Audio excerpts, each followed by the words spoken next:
What's up guys, this is Matt Dollar, PDGA number 26045 and team captain for Team MVP. And I want to do a little updated in the bag.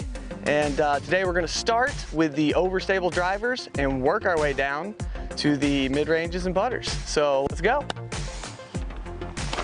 The first and possibly most important disc in my bag, I have two neutron phases.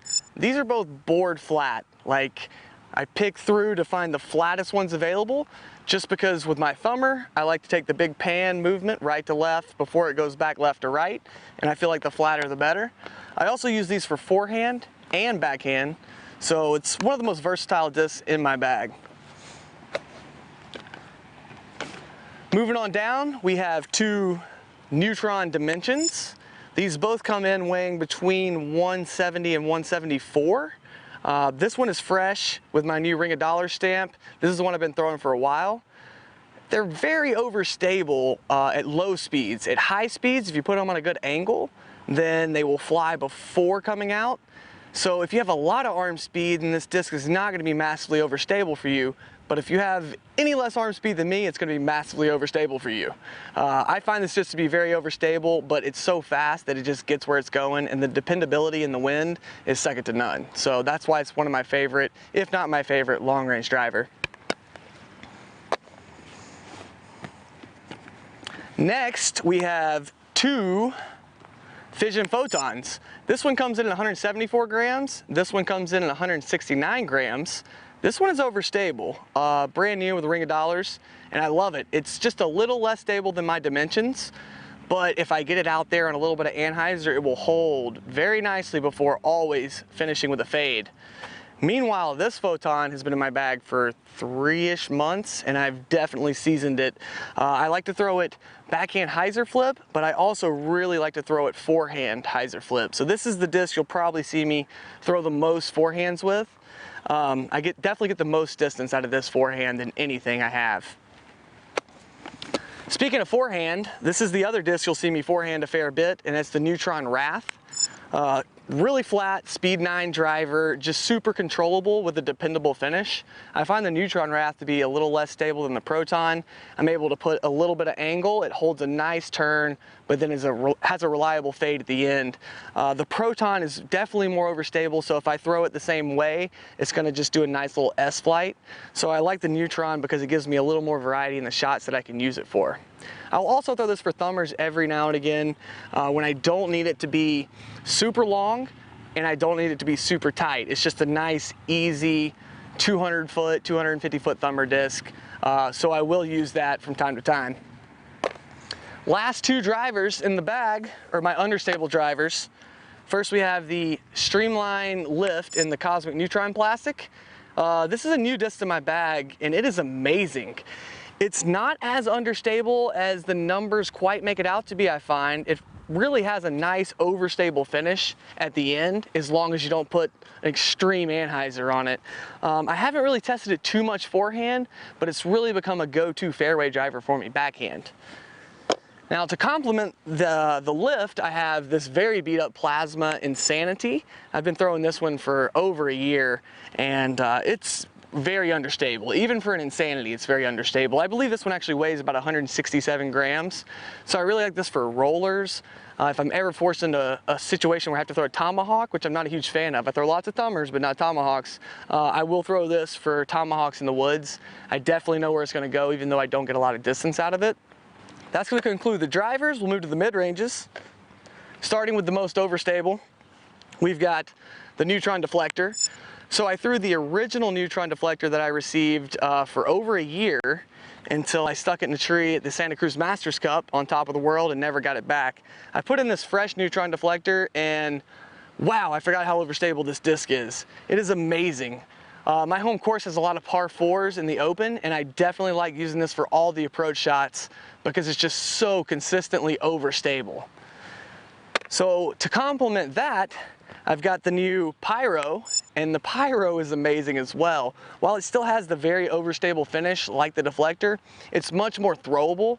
It kind of releases forward when I throw it, especially with a little anhyzer. So to release forward, work very nicely before finishing with a strong hyzer. I can definitely get about another 50 feet out of this over the Deflector.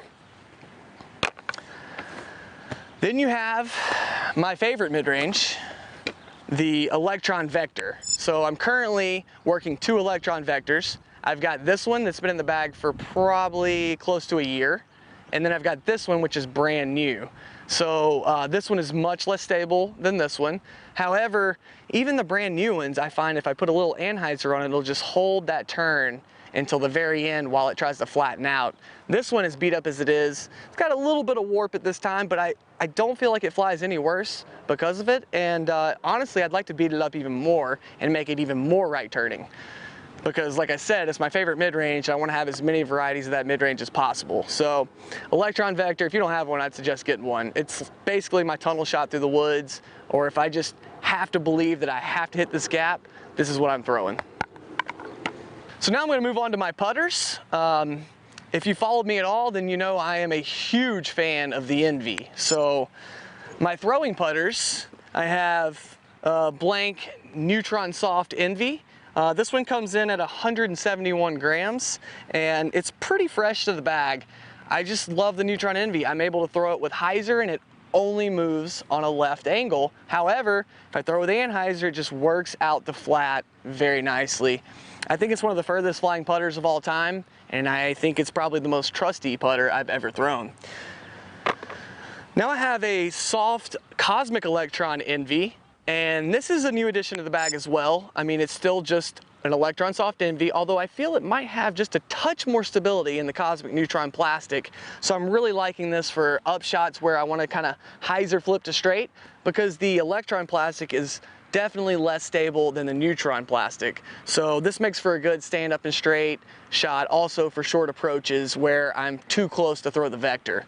So last 2 putters in the bag are the putting putters, and they are both also Electron Envies. This is an Electron Soft Envy, and that's what I generally putt with. However, in the very warm summer months, sometimes I switch over to regular Electron because these just get a little too gummy for my hands. I feel like the regular Electron holding just a little bit more stiffness makes it glide a little better when it's really, really hot out. So I feel like these two complement each other a lot. If I have a little bit of wind I'm putting into, then I prefer this one because it won't lift as much, because it's used and kind of broken down.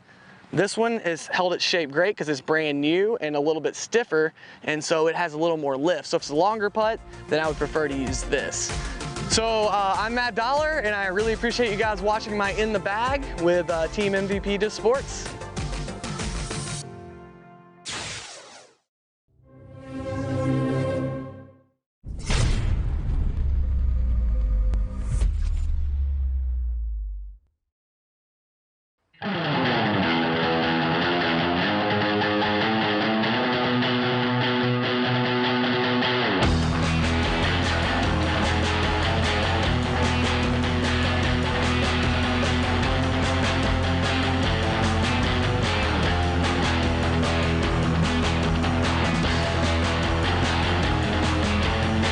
As we see, James Conrad pulling out in front of everyone right now. His 7 under through 10. Well,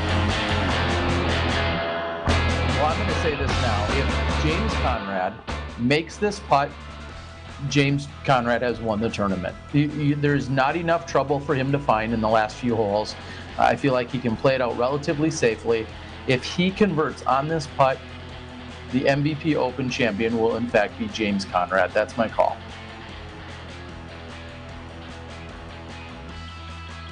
The door is wide open here. Paul McBeth could potentially pick up 2 strokes on James Conrad if he converts this putt.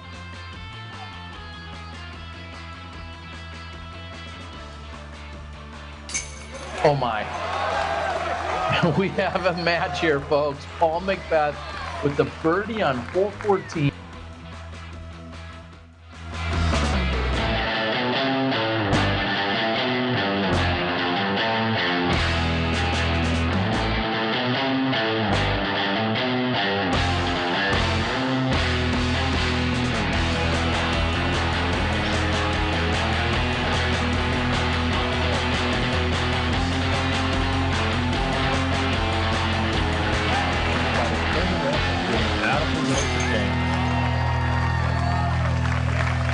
Listen to this crowd going nuts.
This is the Pro Tour. Hey, I'm Nate Doss, and I'm playing the Pro Tour. I'm playing the Pro Tour. I'm Ricky Wysocki, and I'm playing the Pro Tour.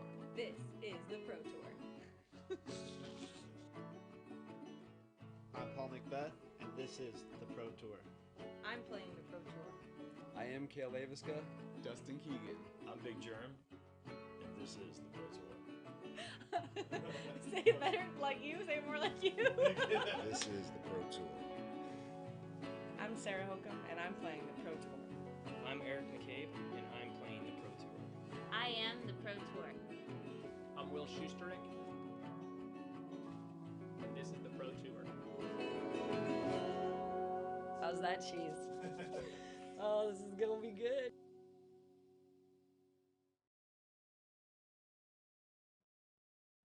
Hello, everybody, and welcome to the MVP Open at Maple Hill final round of the Men's Pro Open. I'm Valarie Jenkins. This is Nate Doss, three-time men's world champion and my expert commentator today. Nate, who's on the card? What are we in for? Well, you can't miss these names. These four guys everybody's going to be extremely familiar with. First of all, leading it off, Garrett Gurthie shot a 12 under par yesterday. Best round of the tournament by far, a 48. Number two, McBeth. Paul McBeth, a five-time world champion. He has won this tournament one other time, which is we're not used to saying that. He's won most tournaments more than once at this point. And then James Conrad, last year's champion. And then, of course, last year's world champion, Gregg Barsby, who's just been playing really solid this week. He's had a few mistakes. I was looking back at his scorecard, had a few hiccups here and there, but overall able to bounce back right with some birdies. So I think we're ready to head out to that first tee and get going. So let's hear from Scooter. Good afternoon and welcome to the lead card on the final round of the MVP Open. I hope you're all having as much fun as I am. Up first, from Grass Valley, California, Double G, Garrett Gurthie.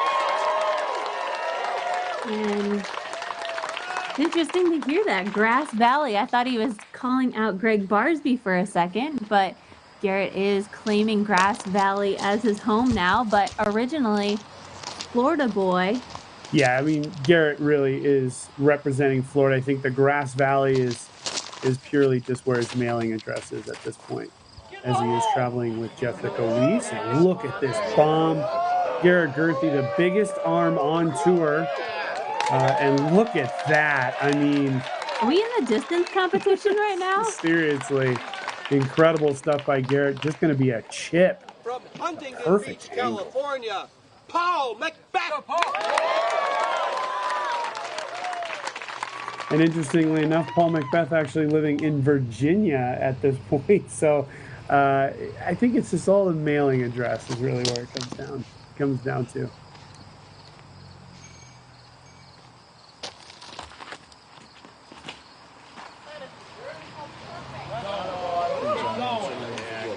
And look at this shot by Paul. Not quite as big as Garrett, but going to be in a great position as well. Up on that left side there, you see the disc right in the middle of the screen there. From Blacksburg, Virginia, James Conrad.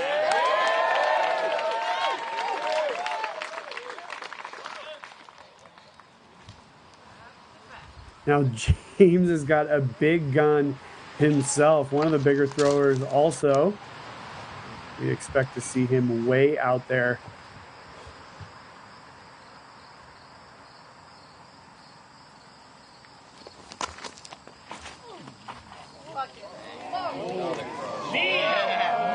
The crowd is excited. You can hear him just immediately out of the hand. This is going to be an exciting round. James able to put it just about 30 or 40 feet past McBeth, and probably the fan favorite. Scooter's excited. Scooter, he is in with the crowd.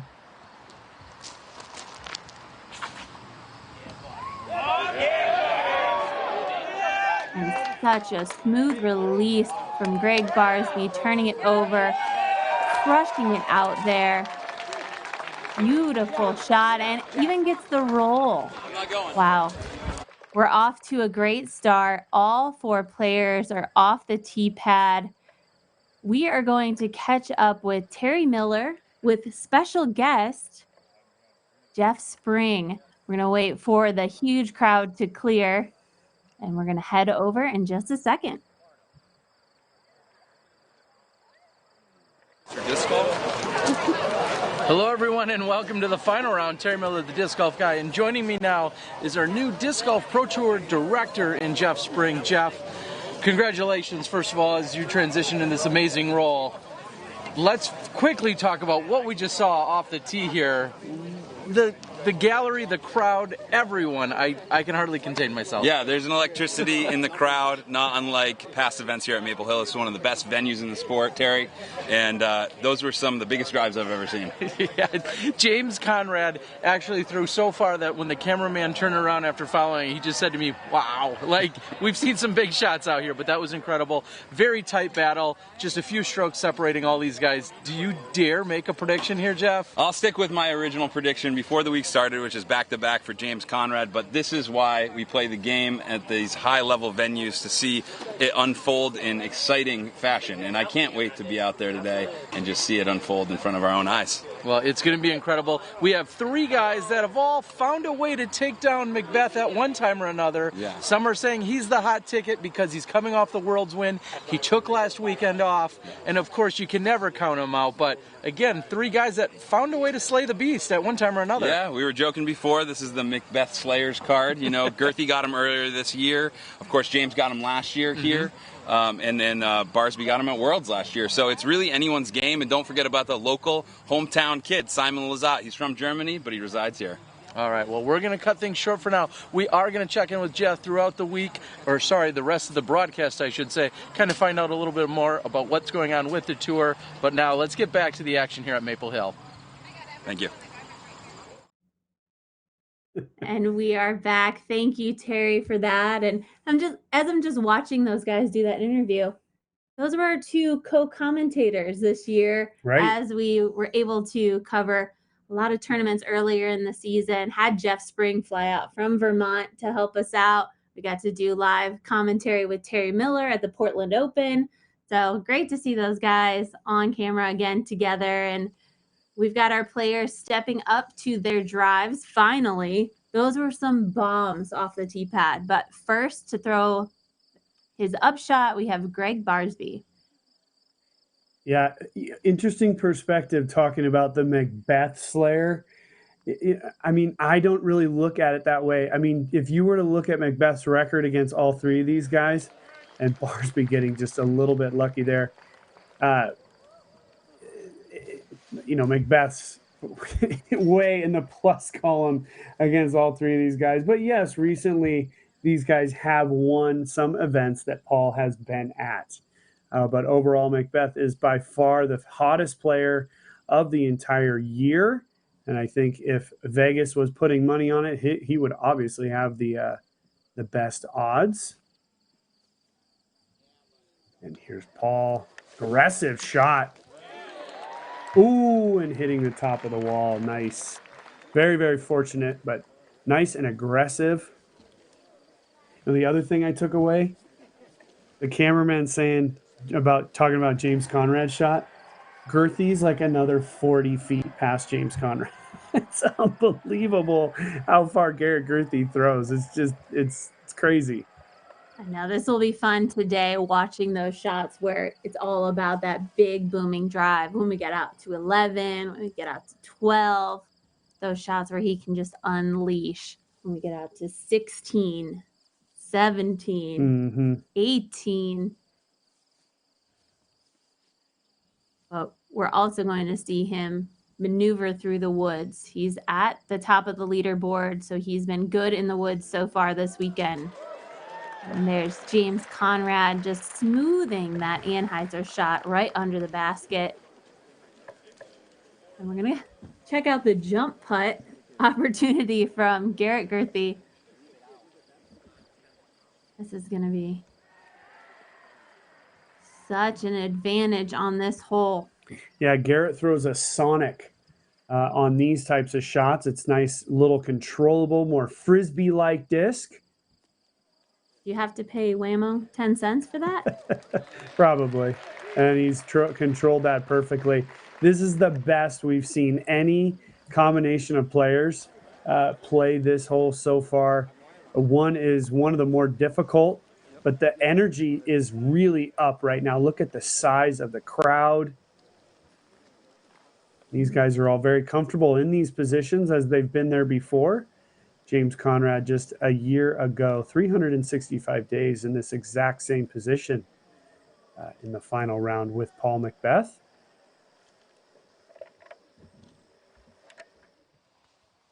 Barsby whipped it out just a little bit too far, and I said he got fortunate. He hit a tree, hit the top of the wall, and still has a birdie putt here on the first hole.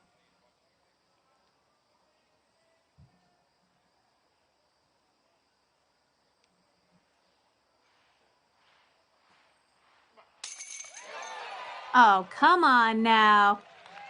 Beautiful putt from Barsby. Let's see the Zuka replay. Roll it, baby. And you just see Gregg's got a great jump putt. It's in the air and it's down and in. Beautiful putt there by Gregg Barsby. You know, Gregg's one of the better putters on tour overall. Statistics always in the high ranks of everybody on tour.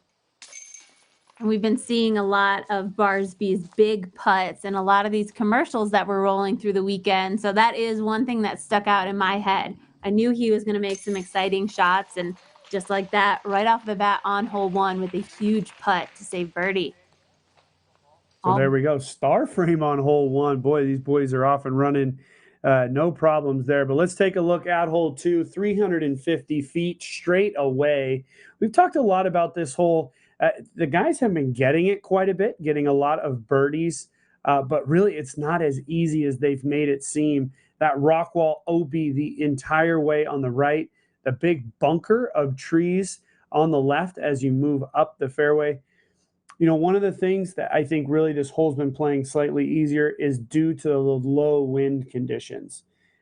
Typically we see some wind sort of gusting around, and it always puts the players in between a disc or two.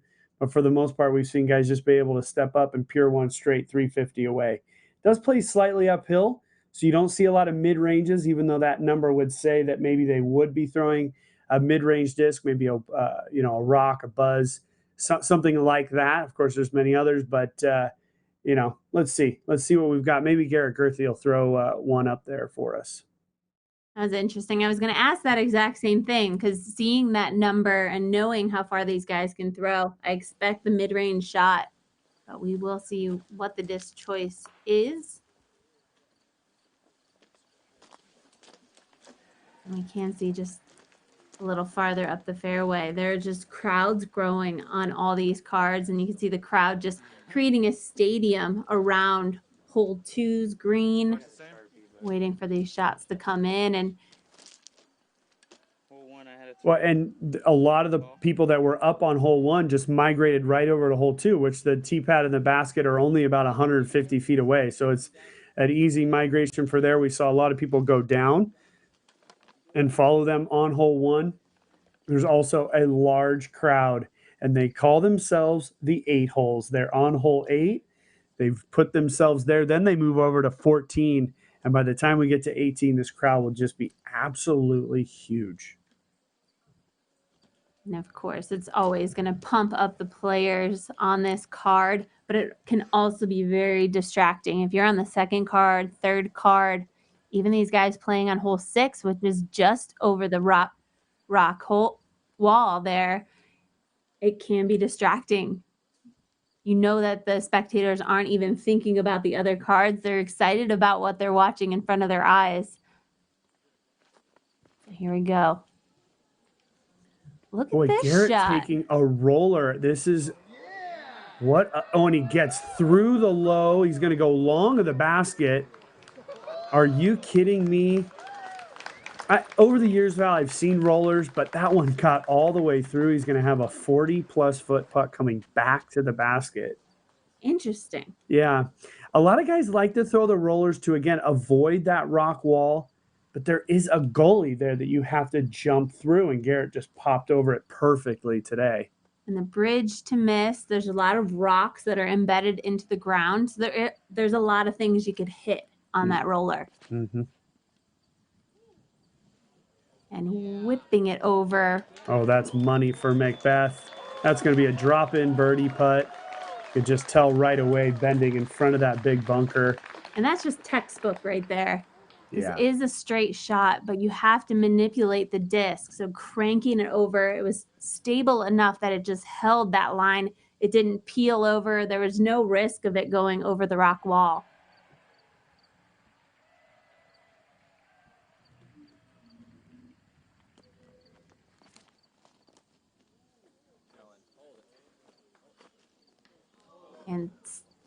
And getting a great kick. That was headed right into that bunker of trees on the left-hand side. He's going to be in a nice position to make his putt. Landing in that bunker would give him no putt at all. Yeah, absolutely. You know, the one thing is we've seen James sort of play that overstable disc. The previous 2 times he went more up the middle of the fairway. Oh, and here's going to be our second roller of the group by Gregg Barsby. Oh, and I don't know if you could see it at home, but he jumped the rock wall. This is what he's trying to avoid. That's an OB for Barsby. We're going to take a quick commercial break. We'll catch up here in the fairway.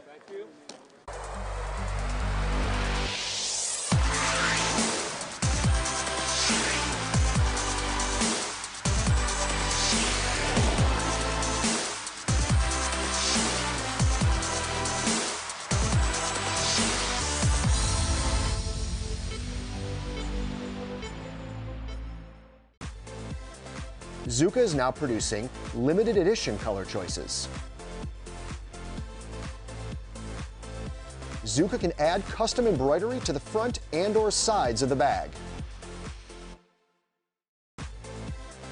Zuca is now producing limited edition color choices. Zuca can add custom embroidery to the front and/or sides of the bag.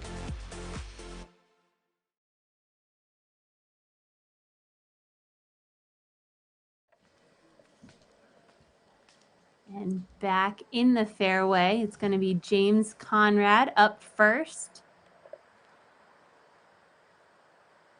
And this is quite a jump putt. He's about 80 feet. Sitting a little bit lower than the basket, so a lot of elevation up. It's going to require a big putt.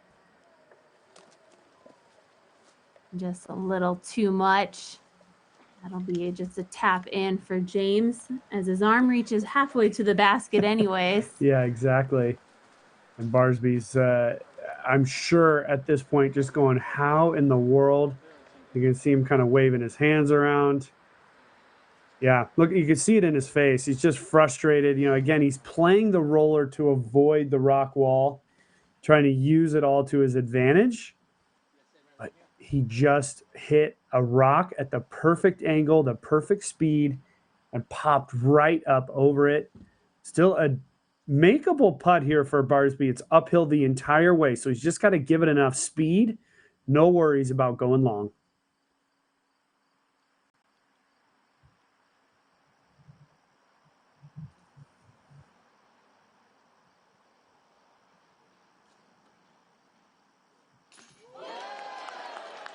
Oh my gosh. Oh boy. We're just going to be calling the Zuca replay, maybe the Barsby replay, but that one just ring around the rosy on the backside of the basket. And look at the smile for Barsby. That's a big boost for him, even though it's just for par. And to score, he's going to lose a stroke. The confidence is going to continue to build for him. And look at the crowd.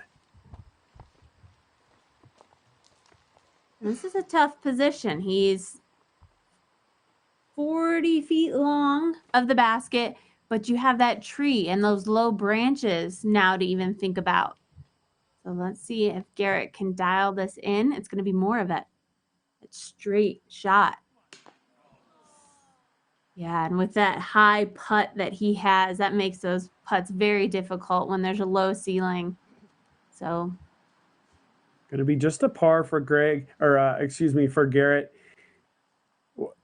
And I'm not picking on Garrett. He is the leader of this tournament. The one thing I can say for Garrett is when he gets into these tight positions, the putting is the thing that goes. I mean, I've had that problem for years, but just he has a tough time on the greens. So if Garrett can make some putts, he's going to stay right in it because his driving game is clearly on point. Now let's take a look at hole 3. We're going to start to head into the woods, 410 feet. It's a true full S shot here. You're going to have to take the full flight of the disc and really just play the fairway for what it gives you. It's wide open down the middle, but if you get off on either the left or the right, it's quite, full of trees and just super complicated. It can make the hole a lot more difficult than it needs to be. The one thing really is that the whole place slightly uphill. So getting the height off of the tee shot is really the key to getting all the way to the basket. And it's up on the top of a little sort of dome here, natural dome created here on the property. And so, yeah, that's hole 3. It's a birdieable hole. We've seen some guys pick up a few birdies in our first 2 rounds.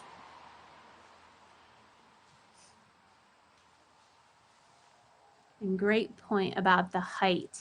There's a lot of things that come into play in order to get your disc up to the basket, and height is definitely one of those. It's also about that angle and pushing forward. You see a lot of players cutting it off, cranking over on their anhyzer a little too early, hitting the right hand side trees, and then it bounces them left. So then you're in trouble. That's a really tough spot to save yourself from. So height and angle on this tee shot. And with the solo birdie from hole 2, Paul McBeth gets the tee. Yeah, and really you cannot just throw an overstable disc. You have to throw something that goes nice and straight and work the disc here to make it work for you. Paul asking to miss it. Oh, and he's just hit the big corner tree. Otherwise, he had it perfectly on line. And he's going to kick hard left. There is a lot of potential to save it from over there. It all depends on the lie.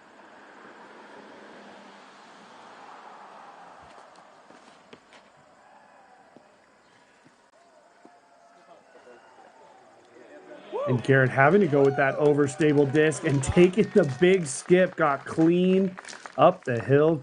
Birdie opportunity for Garrett Gurthie.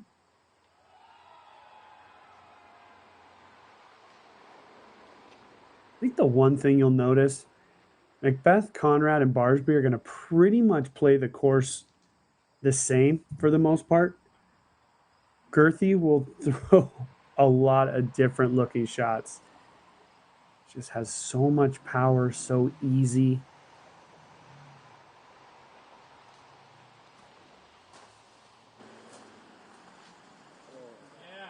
Ooh, James missing the big corner tree, skipping it. Oh, look at this. Oh, and goes long, actually. That's tough to do on hole 3. You don't see a lot of disc back there. There's the crowd. A lot of familiar faces in this crowd as they gather around the lead card.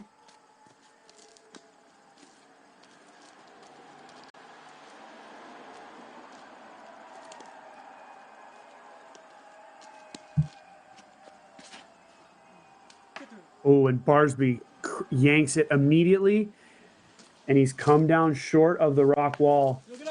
Val, we haven't really talked about this yet, but because Barsby came short of that rock wall, he's going to now proceed to a drop zone, which is actually on the other side of the rock wall, but with a penalty. And that's an interesting place. I don't even know where this drop zone is. I've never seen it come into play, but you can see it's halfway up the fairway. Yeah.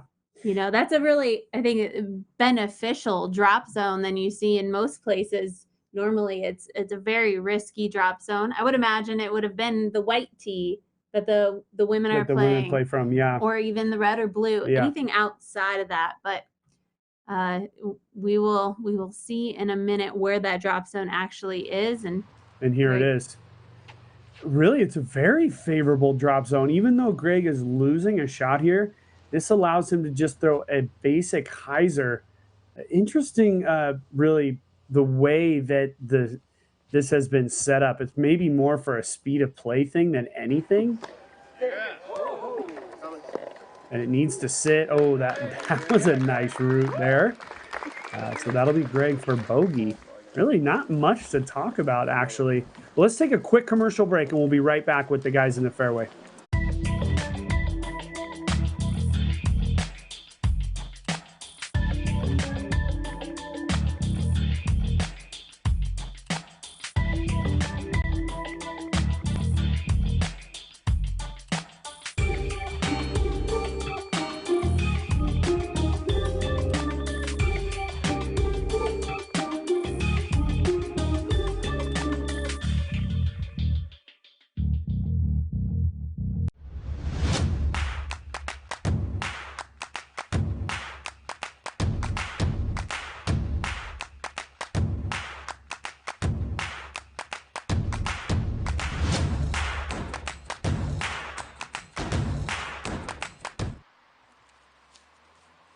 Here we are on the left-hand side of the fairway with Paul McBeth.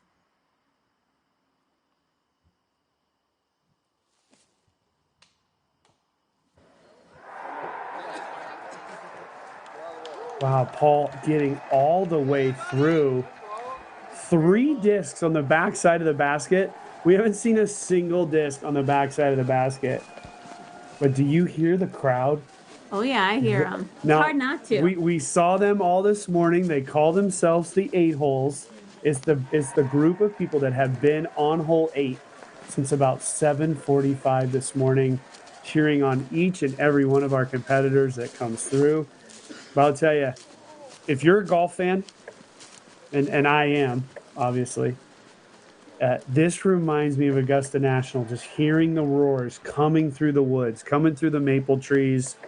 It is absolutely incredible, and I'm excited. I am. This is a fun day, one of the best tournaments of the year, with a absolutely stacked top 10 leaderboard here. And Simon Lazat has played 5 holes. He's picked up 2 birdies, currently tied for third at 14 under par, just 2 strokes back. Simon's the big one that I'm going to keep my eye on all day.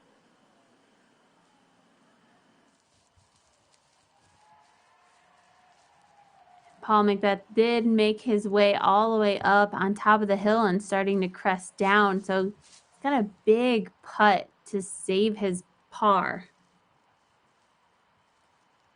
And with Gurthie locked into the basket, this is a huge situation here early in the tournament, or in the round. Such a good pop on that, but a little bit too much hyzer release. It's out on the left-hand side. Yeah, we could see it right away. That hyzer release. We usually see it a little bit flatter. Paul hitting high left on the basket. Good eye there, Val.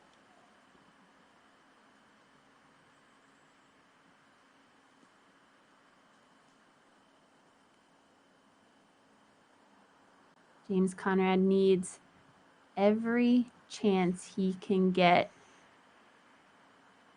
Putting for birdie here, needs this. And that left side is just not keeping him in. And that was James for birdie, as Val said. What a beautiful view we had there. You can just see how locked in James's eyes were on the basket. You see the same thing here with Gregg. Able to pop it in. Still a little bit confused why the drop zone. I'm sure it's a speed of play thing. It's got to be. But Barsby got to move up 50 feet to a perfect angle.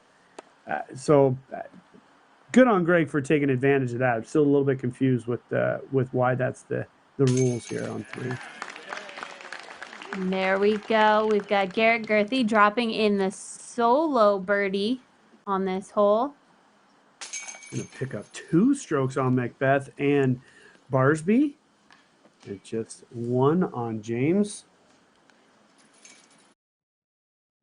And here we are on hole 4, straight downhill, 250 feet. The gravity hole of the East Coast. Really, it only takes about 125 feet of air flight, maybe 150. You want to land just past that tree and let the disc trickle. It's got so much speed.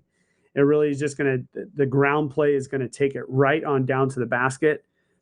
Everything here is height.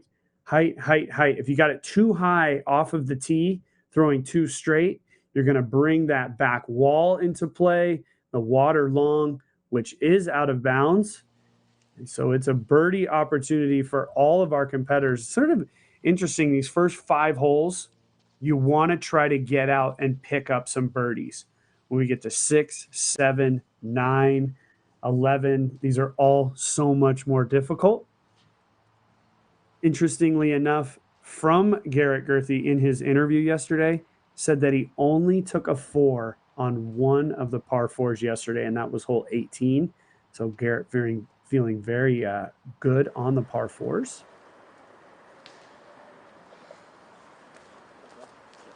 And there's Garrett kicking off to the left-hand side. Will have an open putt, but he's about 40 feet.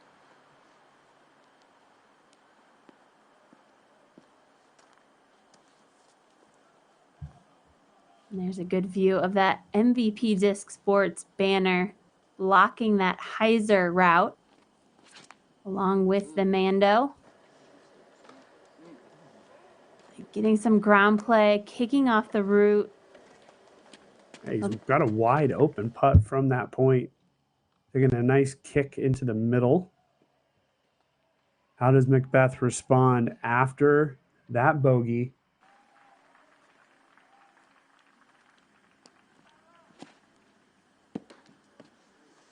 And he hit early, immediately left. He's going to be left way back, way short. I said it yesterday towards the end of the round. McBeth is leading pretty much everybody in the top 10 in out of bounds as well as bogeys. So, but that also means he's leading in birdies.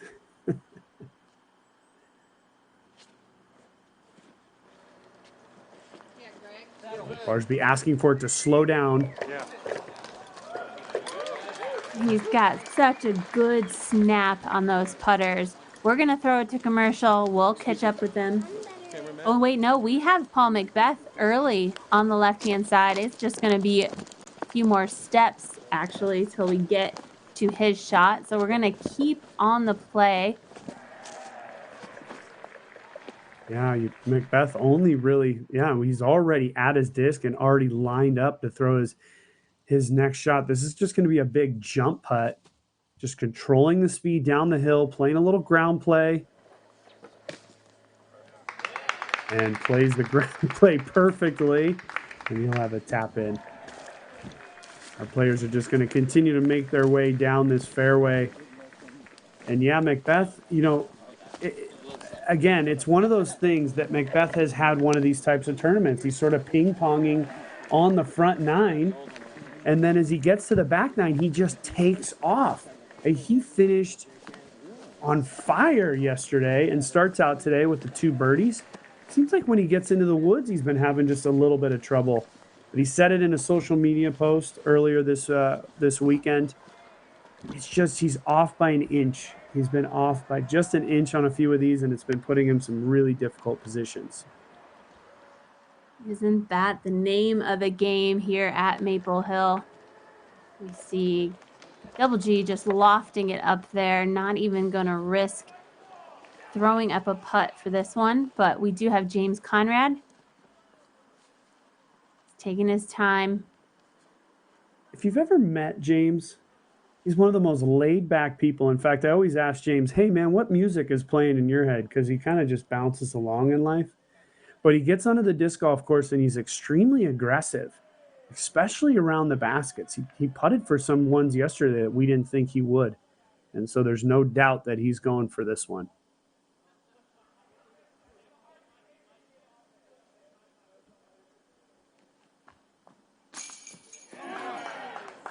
Give it to him. That was nearly at the bottom of the basket before it just popped back out. That's 2 almost ins for James Conrad on the last 2 holes. Let's hope he doesn't lose that confident stroke. His putts look on. It's just a matter of just a little bit of angle, maybe a little bit more push forward, but basically keep up with that same routine. You heard it barely over the mic, over the course mic. And he's like, gosh, what is that? You know, the one thing you don't hope is happening is that there is that, like, hey, what's going on here? Why is it not going my way? There is still so much left to go here. And James is playing well. He just got to continue to stick with it. Like you said, just continue to reach. Some of those putts will start to go in, and maybe we could see him on top of the leaderboard towards the end. Here's Gregg. This is for birdie.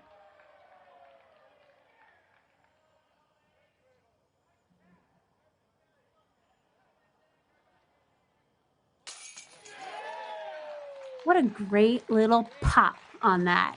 He's got such a great routine. And then roll that Zuka replay. Let's check it out while I'm talking about it. I'm telling you, we're going to be calling this the Gregg Zuka replay because there it is. And incredible birdie putt by Gregg there. McBeth has tapped out. Garrett now has tapped out. We'll see James do the same. Great putt there by Gregg Barsby, the 2018 world champ. And only birdie on that hole. Yeah. I keep saying that now. Yeah. We just solo birdies. Yeah, absolutely. Here we are, hole 5, 285 feet out over the water. All 4 of our competitors will go that way. A couple of them will go sidearm. We'll see James Conrad go backhand. The only question mark right now is double G. I'm guessing it's a backhand for G as well. So we'll probably see 2 backhands, 2 sidearms. And it's really just one of those ones that you gotta just commit. You gotta trust it. And we've seen the guys go a little bit long, and then they have just that death putt, that putt that you're looking straight at that water.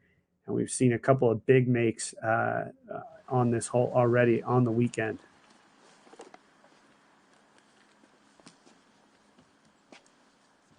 You can just see the crowd just filtering up in the woods, getting a little bit of a head start, heading toward the green of 5, and then lining the fairway on 6.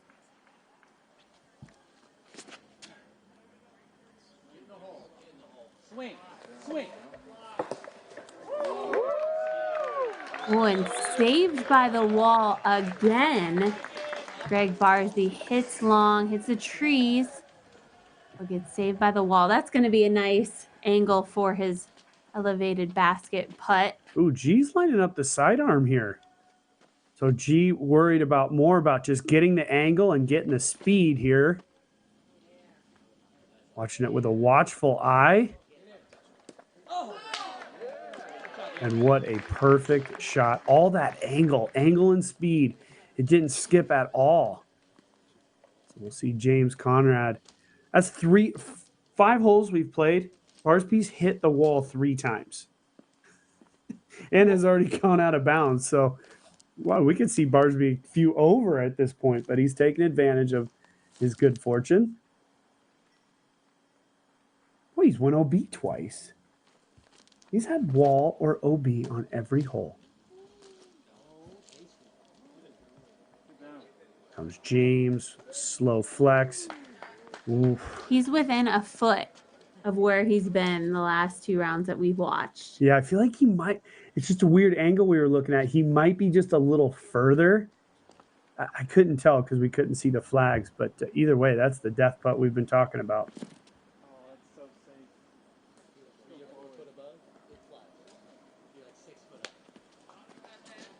So safe, he says, and he is. We're going to throw it to commercial. We will catch up with them on the green.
And we are back here on the green of 5. And I think, yeah, Val, it was just a weird perspective, but you're right. He's been up on this end.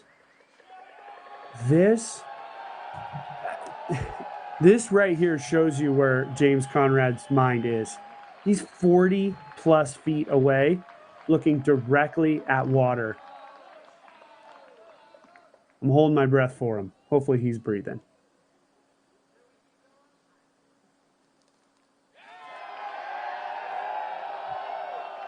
A little bit of branch in his eye. Distraction from the screaming. Oh, and yes. Stick. Oh, my God. What an incredible putt. Roll that Zuka replay. Let's check out that putt again. Yeah, I think there it is. Yeah, and look, he's already halfway there. We're going to jump right back here to McBeth, who McBeth was immediately concerned about it when he released it. He knew it was inside. And here's a birdie putt for McBeth as well. That's why I'm so excited, Val. These are the best players in the world right now. God, I've been in so many of these groups as a competitor. And now that we're just taking a little break here and sitting in this booth, it is absolutely so much fun to watch. It's so much fun to watch when it's not a putt getting nailed in your eye. Exactly. When you're not in the group losing a stroke to those competitors, yes, it is way more fun to watch them birdie. You know, last in the group here is Barsby. It's the boards. It's the boards. Yeah, it's the wall boards. Barsby is going to take his relief. But he is also putting for a birdie here. And that completes a star frame. Birdies for the entire group yet again. That was exciting. Oh, Holy cow. I mean, I expect that on hole 5, but that putt by James Conrad, absolutely. My mind is blown. Let's go to Terry Miller and see what he's got to say. Welcome back to the green of number 5. This is the last time we're going to see it here for the weekend. 2 different words come to mind for a sense of what's going on here. We've got timing and we've got frustration. I'll start with frustration. I feel like James Conrad now, he's had a couple of putts that he definitely thinks could have stuck in. He had a little bit of that going on yesterday as well. So I can tell that he's frustrated. Maybe it's internal, maybe it's a little bit with his putt. Either way, we'll see how he can battle that and get over it. Paul McBeth, same idea, a little bit frustrated. His feels like it's pretty much all internalized. He's just not executing some of the shots that he wants to be, so a little bit frustrated. When I talk about timing, I'm really talking about hole 8. I'm talking about the loud eruptions and the gallery that are really getting into it. The 8 holes, I think, as we referred to them, or as they refer to themselves this morning, it's almost as if there's competing galleries going on. We hear an eruption here, we hear an eruption over there. So the players are actually kind of anticipating those and maybe even timing some of their putts and their shots accordingly. We hear them continue to enjoy a good time. The crowd in the gallery, everything's electric here. We're going to get back to the action on the very tough hole number 6. and we're going to take a look as we zoomed into them there. I'm imagining the coolers are getting pretty light. Yeah. But they are having a good old time over on hole 8. And it's just building that excitement around the sport. Sorry. Yeah, the Treehouse Brewery's running dry over there with the 8 holes on hole 8. I love the word that Terry used, electricity. I do feel an electricity today, surrounding today, not only because the fans, but also because of the players. These guys are just locked in. I mean, and now we're here on hole 6, one of the most difficult holes. It's a par 3, just 375. Ooh, and Barsby's taking the kick towards the wall, and that is going to be OB. So just think, folks, 6 holes. Barsby has either hit a sponsor's wall or gone OB over a rock wall. Ooh. Garrett putting a nice little spin on it. Oh, and I'm still loving it, even though it could have gotten another 40 feet in the right direction toward the basket. hits the root ball, kicks him right into the middle of the fairway. We'll have a good look from there. You know, I think maybe some people at home are going, wow, gosh, those guys are making so much noise. But at the end of the day, the players know that the fan experience is as important as almost anything. And as long as everybody's having fun, I think that's ultimately what's the most important thing. And you know it's all in good spirits. And there is a nice little route. This is the left-hand gap, an alternate shot to get you close to the basket.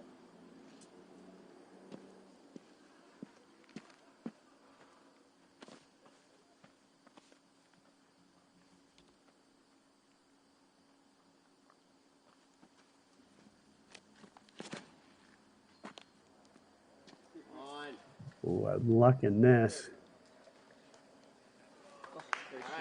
And head in the same direction as Conrad. We're going to take a break, and we will be back with Gregg Barsby.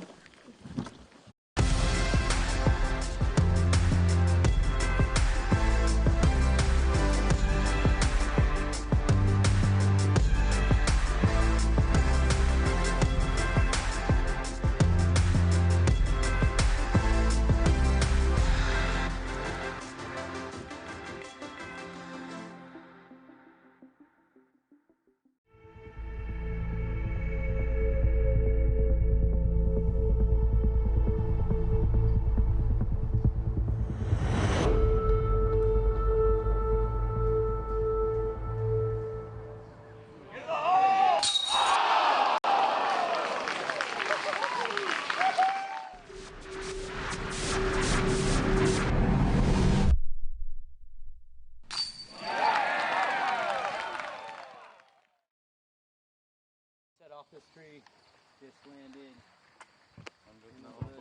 Yeah, I mean, you could take it back as far as you want too with that rule.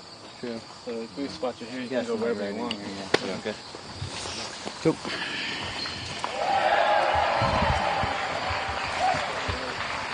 Can you imagine what would happen if they got a hole in one? There'd be people jumping in the water. pond. Yeah, they'd be jumping in the water with so much Guys excitement. would be ripping their shirts off and twisting them around their head. Smashing beer cans on their head. It's a lively crew here in the Northeast. If you're anywhere on the Eastern Seaboard, you should be making your way to Maple Hill next year. It's a great place to watch. It's a stadium of disc golf. And there's so many great spots on the course to watch the action happen in front of your eyes. Hole 8 is great. Of course, 18 is amazing. We know players will be coming in soon on hole 14 over the water as well. Yeah, and the 8 holes will turn into the 14ers because they're all going to go over there. Look at this shot. Gregg asking for it to turn. And that's in Barsby putting zone. He put himself far enough to get past those little twisty, turny trees. And the rest of the group, I mean, the other 3 drives were absolutely amazing. They were able to punch all the way down the fairway. There's that name, Simon Lizotte. That's the one I want everybody to keep an eye on. Simon has now played 7 holes. He's over on 8 right now. He could continue to zoom up this board and play in a little bit of anonymity because the gallery is going to mostly be with this group. He could potentially make his way up the board, but right now, Garrett Gurthie is locked in. This is one of those holes that we as commentators have on our notes here.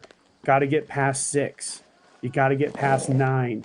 You know, you got to get past 14. There's some really key holes, and so Gurthie's already gotten through 6 now. So he's got one fourth of the way through some of the real gut wrenching holes here. Of course, the most gut wrenching, hole 18. And that's why you earn this championship, and that's why your name on the trophy is so important.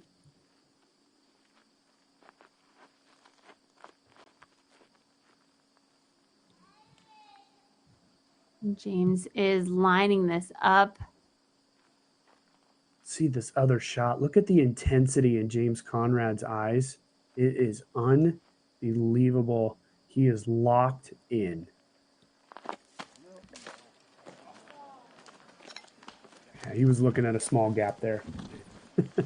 Still, I love the intensity in James's eyes.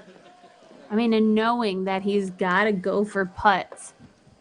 If he can see the basket, he's going to be running at those putts.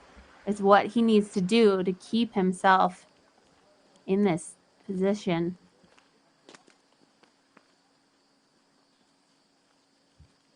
And same thing here for Paul McBeth. He sees the basket and those little scraggly trees. We can barely see them on our screen, but they're there. Players have to throw up and over them to get to the basket. Yeah, and I think McBeth stretching to the right. This is his more comfortable side, as he is more of a straight to hyzer putter.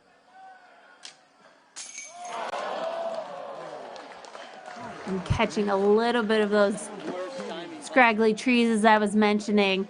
But that hit center, maybe just a little short. Again, splashing out on the left-hand side.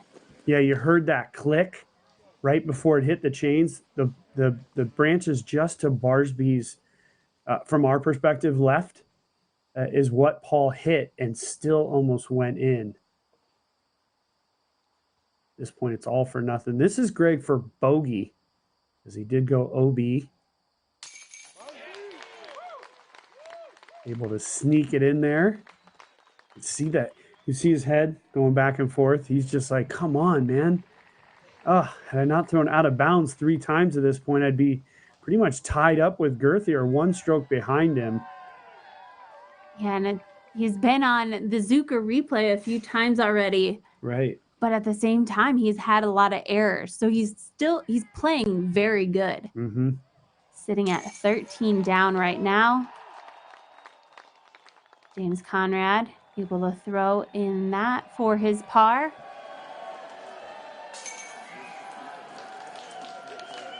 And Gurthie, no worries. I mean, he hasn't really had anything to worry about up to this point.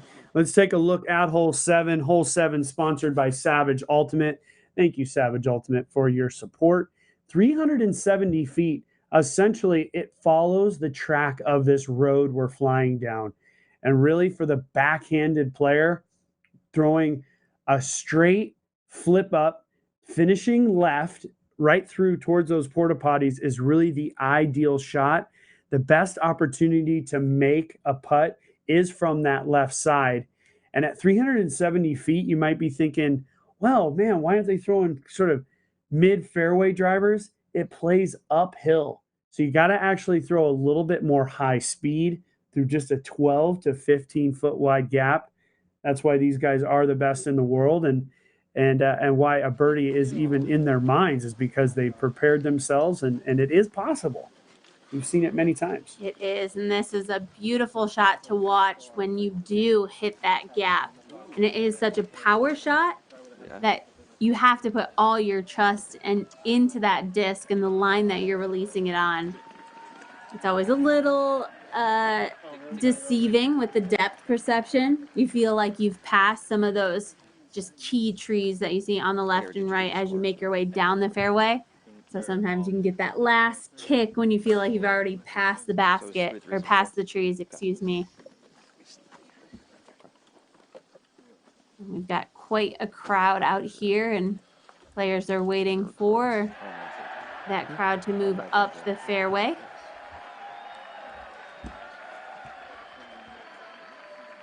And that crowd cheer that you just heard was a birdie for Simon Lizotte on hole 8. He's just 1 hole ahead. So it's not as if he's, a half of a course ahead. He's birdied that hole 4 under par through 8 holes. He's now 16 down, just 2 strokes back of Garrett Gurthie. And we are going to definitely be keeping an eye on Lizotte throughout this day.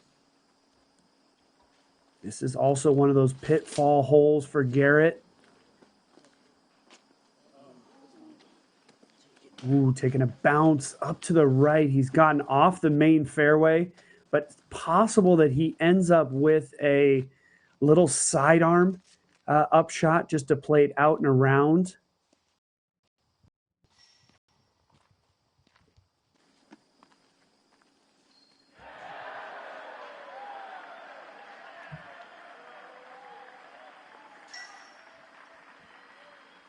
Man, those basket chains chinging across the pond.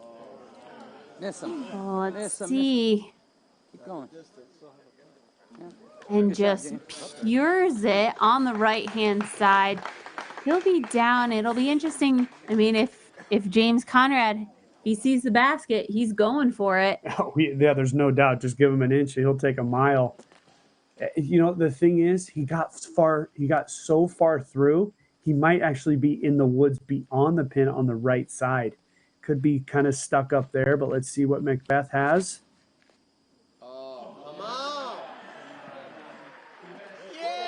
Loving that shot. Pures it the entire way. He is going to have just a tap in just outside the mulch. That was exactly the way that I explained it. You're going to have to finish on the left side. The ability of McBeth to finish straight there, incredible. Here's Barsby. The big sidearm, not enough turn. What a tricky shot from Barsby. We're going to head to commercial. We'll catch up with Barsby's shot in a minute. I can throw this disc around the world in one shot. Never play disc golf too far into the jungle. There may be cheetahs. Someone on your card can't recall if they threw a 6 or a 7. It was probably an 8. See? Stay getting birdies, my friends.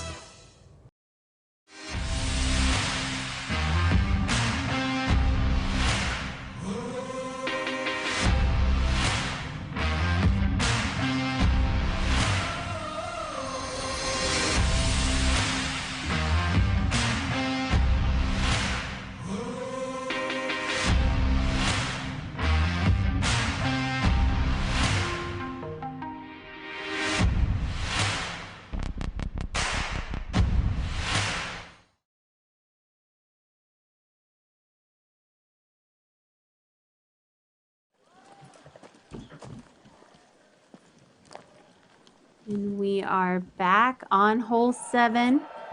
Here is the view of the basket looking back down the fairway. And we see that orange flag on the very far corner of our screen. That is for the FPO basket, which is just to the left of double G there. A nice little floating Anheuser. Yep, I'm going to call that right there the first test putt for Garrett Gurthie. As I said, and all due respect to Garrett, this is when he gets a little tight. These 20-footers under pressure. If he's able to knock this in, that's just one more bit of confidence for Garrett Gurthie. But that'll be the first testy putt I would say he's got for par.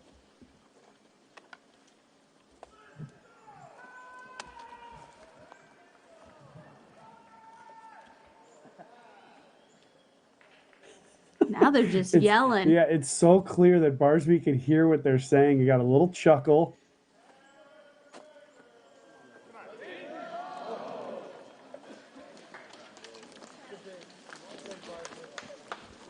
And can you imagine that Gregg Barsby, of course he's now a disc golf world champion. He's the lead singer, or has been, a drummer for multiple bands. This guy loves the rock concert atmosphere. And what is hole 8? I mean, it's like a rock concert atmosphere. It's like, this is what the guy wants.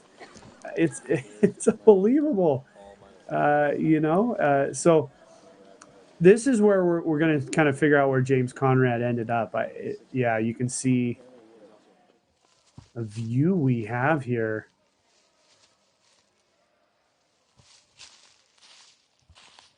Ooh, a little floaty turnover putt is what I would do. I love a floaty turnover putt.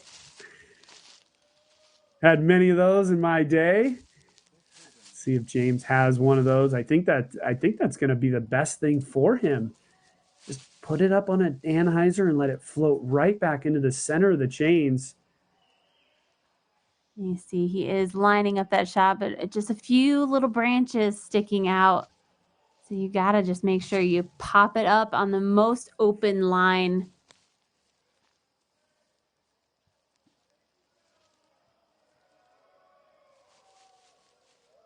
It's not going to be the cleanest putt, but he's got to make sure he can get it there. Yeah, it looks like he's going to go more straight at it. Try to go up and over and through those little branches.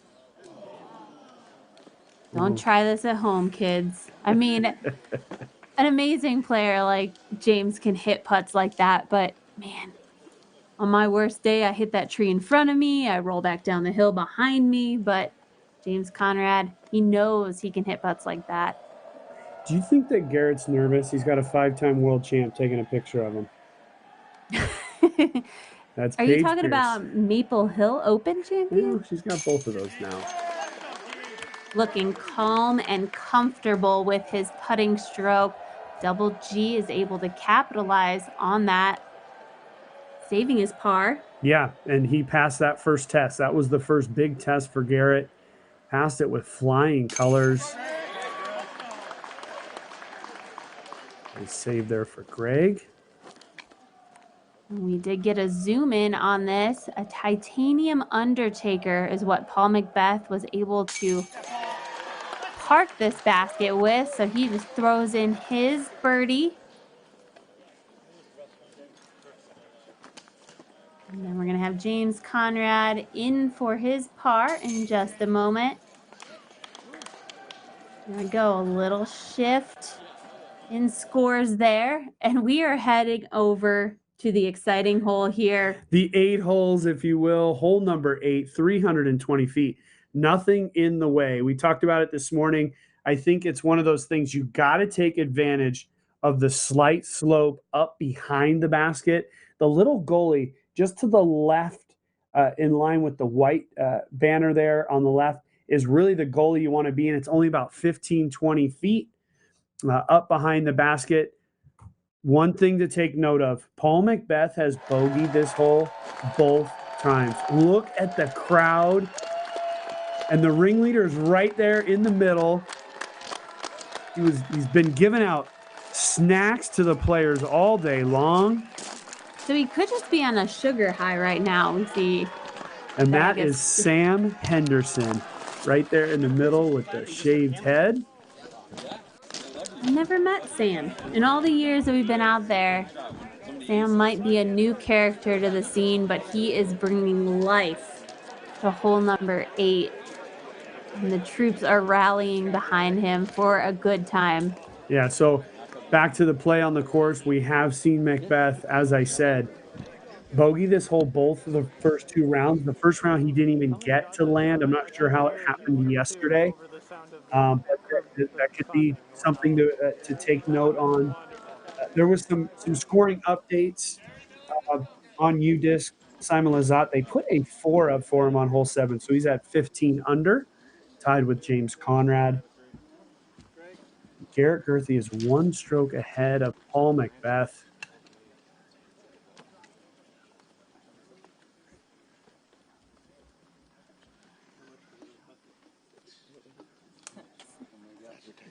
Kind of like the calm before the storm. Yeah, and as I said, you want the fans to have fun. The one thing I always love about golf fans, they know, because they all play themselves, to quiet down, and you could hear a pin drop in this lake right now.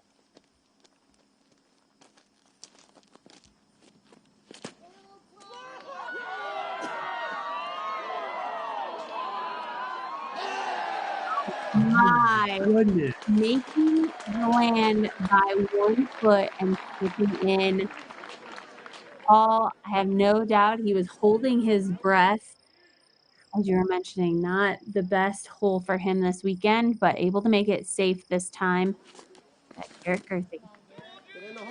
Garrett's got on a beautiful line. I love the height, love the speed. Right back in the goalie I'm talking about. He'll have a 20-foot putt heading back down towards the basket. Oh, McBeth, he's barely getting over. It's crazy. He's over nonetheless. And here's James Conrad with a putter.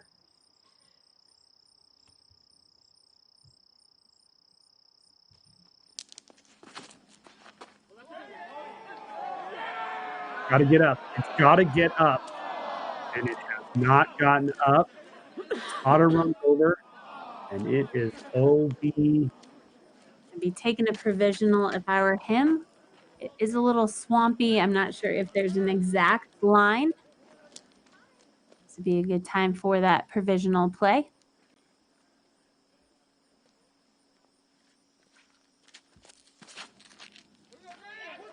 Here's Gregg. He's got a good speed, a little bit too much hyzer, but he should get over. Oh, and gets over and gets a nice little bounce. So we'll take a quick break and catch up with these guys on the green. What do you think flatness and stiffness on this? Somewhat flat, neutral stiffness. This is a good disc right here. Got it. 2 more. Danny, this is a sick one.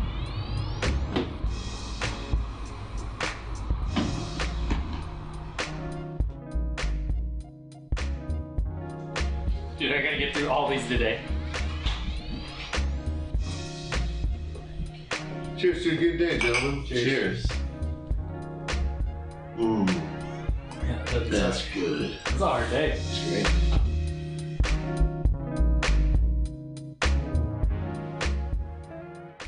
When I need to check the wind, I just let out my hair. Disc golf is 90% mental. The other 10% also mental. If you want to make new friends on the course, pick up someone's disc in the fairway by accident. Stay getting birdies, my friends.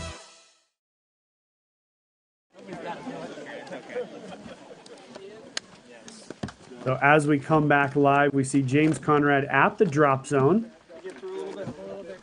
Look at that Look at mob. the crowd. In the break, Val, me and you were just talking about the fact that this is the most energy I've ever seen doing this job. Oh my goodness. And James has just hit the corner tree and gone out of bounds again. Ugh. Boy, that pretty much is going to put James Conrad out of contention to win this tournament. There's a potential that he could birdie almost every hole coming in, but that's unlikely. But I do got to mention that the energy is unlike anything I've ever seen. And this hole reminds me of the 17th or the 16th at TPC Scottsdale. Drives in water go to OB, or drives in water go to drop zone. Doesn't specify. Put you on that side. The only area that's really roped is this little bit of a ditch leading into a pipe, which is leading into the pond over to the right, where hole 14, you throw over that pond. He's going to take it from where he was last in bounds after hitting that tree, landing in the water.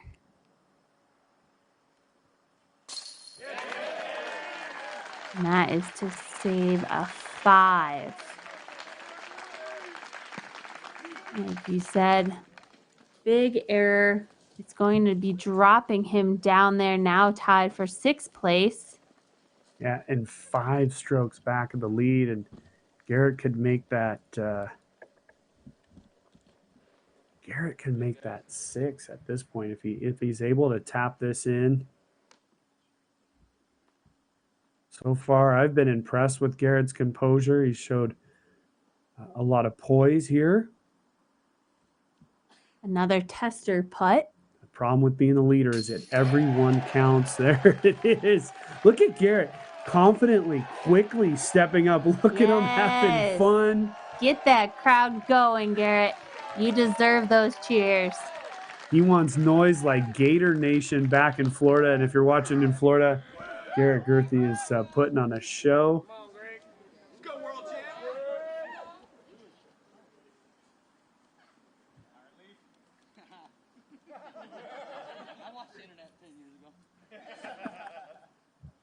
Having casual conversation with the crowd. Yeah. While lining up your birdie putt.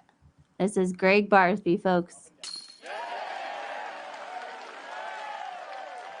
And if anyone knows how Showman. to put on a show, it is Barsby.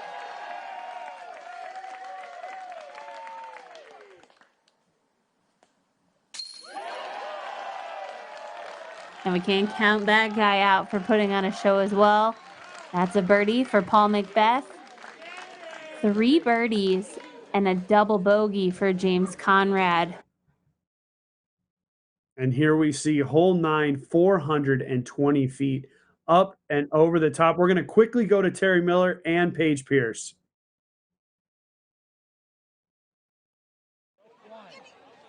Hey everyone, welcome back. We are here in the melee that is hole 8. Paige is going to join us in a second. She's getting the crowd shots. Paige, one of the best crowds we've seen anywhere in the U.S. What is this like out here for you? I mean, I've been sitting here on hole 8 for quite some time, and this crowd was crazy. But as the last 3 cards have come through, it's probably 10 times grown in size, and everybody's super, super excited. They just like seeing good shots, and it's really special to be a part of this. Well, and speaking of good shots, congratulations yet again to you. In case they somehow missed it this morning, congratulations for taking home the title here. You picked up not only the birdie, but also some candy here on hole 8, didn't you? Oh yeah, they got candy, they got White Claw after you're done with the round. They say hole 8 sponsored by White Claw. All right. If that's true or not, but they got a bunch of candy, and yeah, now this crowd is obviously moving to hole 14 where the next water hole is, and probably head over there. All right, why don't you, we'll ask for them to get loud, but first send it back to the booth for us. Nate and Val are there. Nate and Val, take it over from here. We're going into the back 9. Let's do it. Oh, man. I wish I was Seriously. there right now. I mean, we'd be the loudest of the crew. Why did we? Oh, my gosh. But Fun literally, stuff. Seriously. disc Fun golf is the most approachable game out there, the most professional, approachable sport out there. We've got Paige Pierce, who just won the tournament, who just won Worlds, hanging out in the crowd on hole 8. I mean, among the people cheering for the guys that are coming in. I mean, that's what our sport is, and that's what makes it so amazing. But I do wish I was there. I mean, come on. I can't say it enough. Maybe next year, me and you could have a tower on 8 where we do the commentary from. That would be pretty fun. We'll just have them hand up a couple of treehouse beers up to the tower. But at any rate, in all seriousness, we've got an incredible tournament.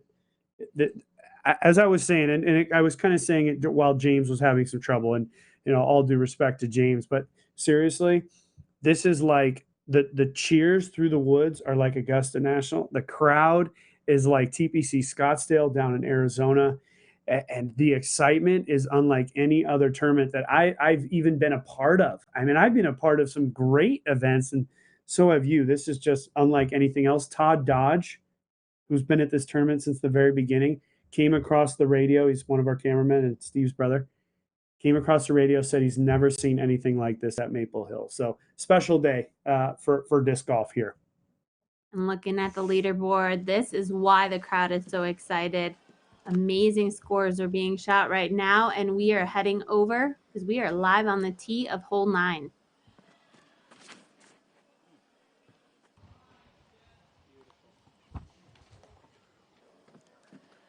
And McBeth hit, and he sort of tipped his cap a little bit. He was a little bit frustrated, but actually ended up in a very, very nice position. We have to remember all the way back to Friday. It seems like it's been forever ago, where McBeth threw a driver, threw it out of bounds, made the putt for a birdie.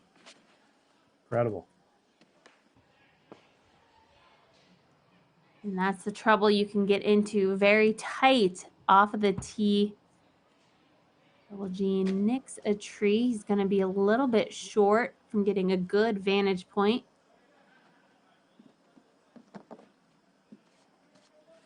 And this is one of the most difficult par 3s on the course. Gregg's got to stay out of that right side. And you can see Gregg's frustration there.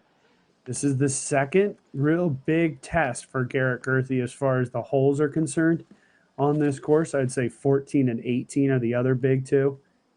just where big numbers can happen. And so Garrett's got to really just kind of play this hole nice and safe. And I did misspeak there. It is a par 4. We're going to head to commercial real quick. We'll catch up with Double G in just 1 minute. What do you think flatness and stiffness on this? Somewhat flat, neutral stiffness. This is a good disc right here. Purple and orange. Got it. 2 more. Danny, this is a sick one.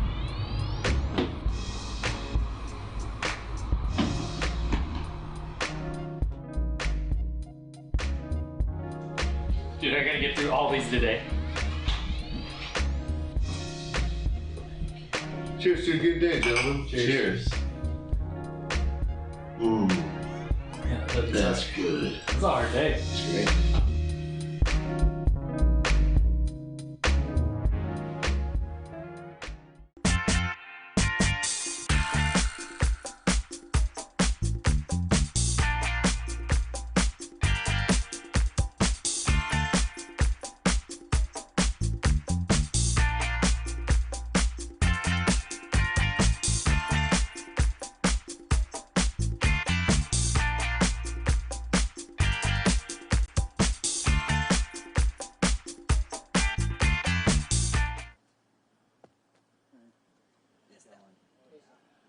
As we quickly come back, Double G's gotten up and over. He sort of hyzered out to the left for the finish. While we were at commercial break, Val, we saw Garrett walk up to the ridge and just take a look at what he had. So Garrett knowing this is a big moment for sure, because this is just one of those holes. You can birdie it every time or you could bogey it every time. It's really just like that. And it makes it a whole lot easier if you can get up and over the hill. We're going to see the 3 other competitors on his card being able to do that. Paul McBeth's going to have a nice look at the green. There's no doubt he's running for it. Pretty much wants to play it straight in line with the basket. He's got it off to the left. This is going to give him a big, really death putt. Yeah, he played it very safe there. He's got the couple of trees, a cameraman or two.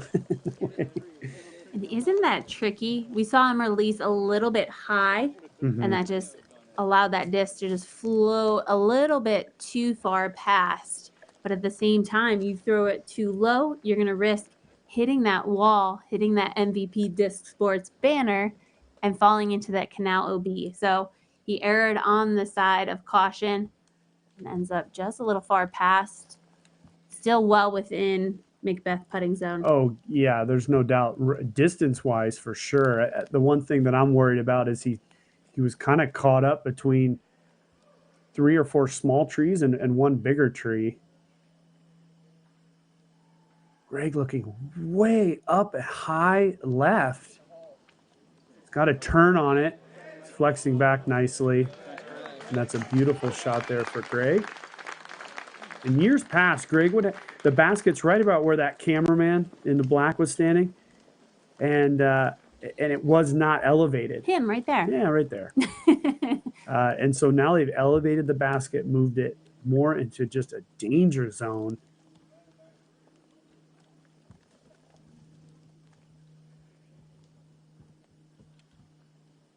No monkey paw shots right now. This is like a ball golf tournament. Holding back the spectators with the rope. Yeah, they're just trying to get anywhere they can just to get a visual of what James has got. Ooh, and James going back there where McBeth was also. So a couple of difficult putts coming up from that zone back there. You can kind of see as our cameraman pans, there's just a lot in between them and the basket. And then behind the basket, there's nothing Yeah, to there's the not water. much behind there. Like up on, like it's got the. Such an interesting play, and we've seen this elevated basket and the basket position really affect how players are attacking this green.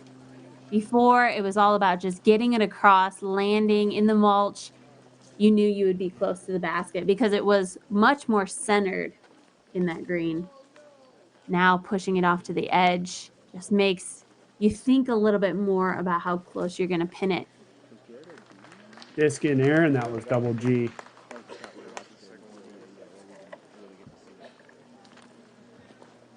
Especially on an elevated basket, you don't want to be thinking too much about it. Add in water behind it, you're going to think a little bit more.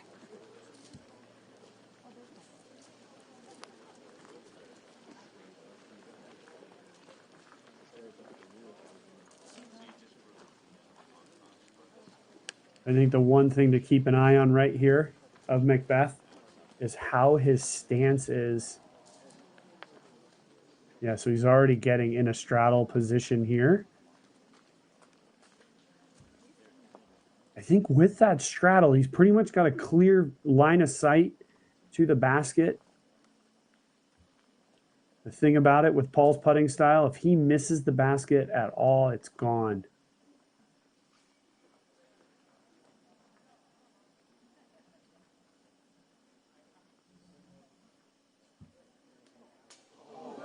And there it goes. And that putter's out in the water. That's an OB for Paul McBeth. And all of a sudden, when we thought maybe McBeth would get that stroke on Gurthie, he's going to give one to Gurthie. Maybe just a little bit of feeling of relief, a little tension relieved off of Double G's shoulder for a second. And while James is lining up, I have to tell the fans at home, Simon Lizotte has birdied 3 holes in a row. He's now 17 under par. So the one thing Garrett can't forget, just like we saw with Ricky Wysocki last week at Iron Hill, cannot forget about those guys on the second card. Lizotte is running right now, and we'll see if he can keep that up.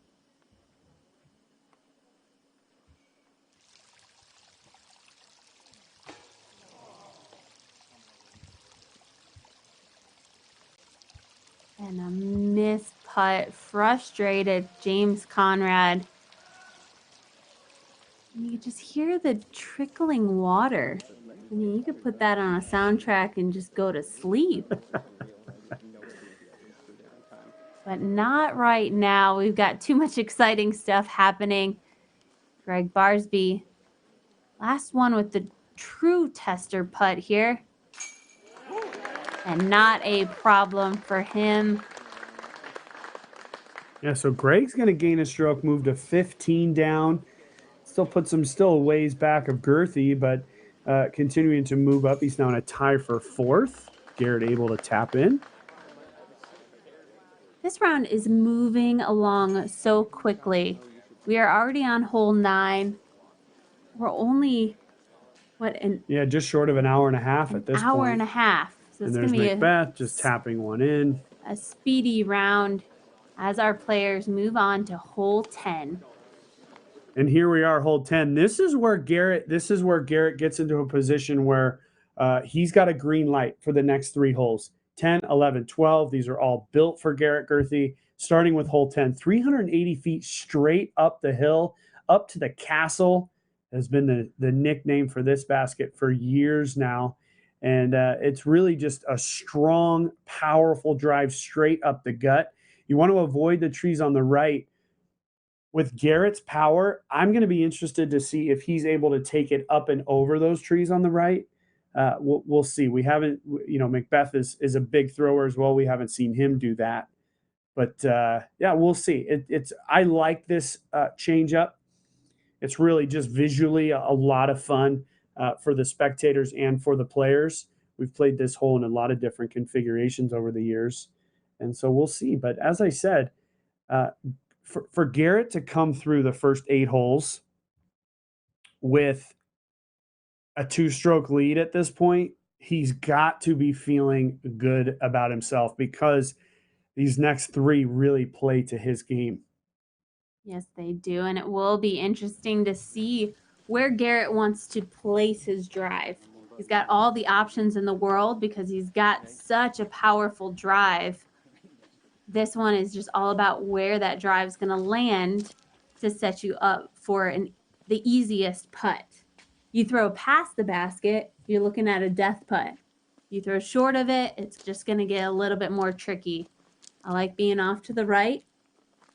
And let's see if Garrett can do that same. But first, Gregg Barsby on the tee. Gregg's got pop, but he's not going to have enough pop to get all the way up there. So he's going to be outside the circle. But our other three guys in the group definitely do. And I'm just going to be interested to see the line that Garrett is able to take. With his arm, he could really take a lot of the danger out.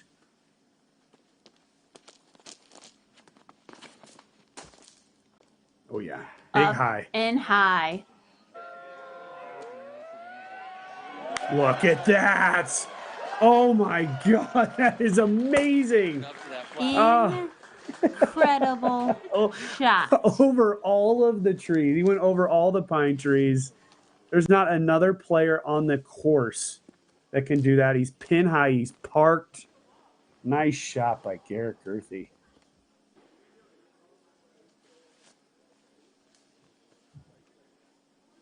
That was just so routine. Holy cow. Yeah, just pop the hyzer up there. James has to take a little bit more of an inside route, but he's got a great pop on it. Oh, and he's got it up there on the left side. Spinning back just a little bit, but he'll have an uphill 25-footer.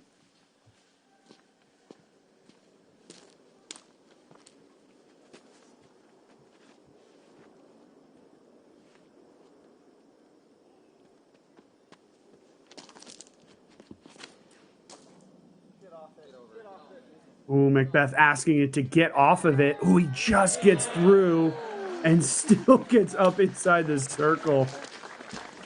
We're going to throw it to commercial. We'll catch up with our putts after this break.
Still walking up to their shots here on hole 10. We're going to pop up the leaderboard.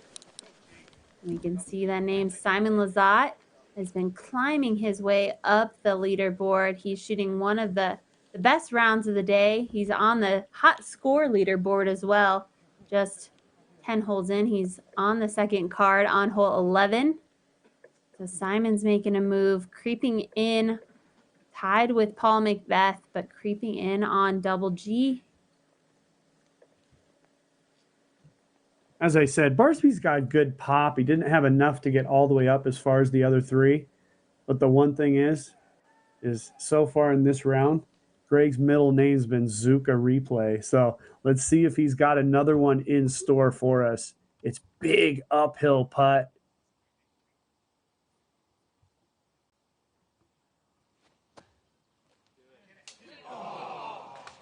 Oh my, that would have been so sick. Close, so close.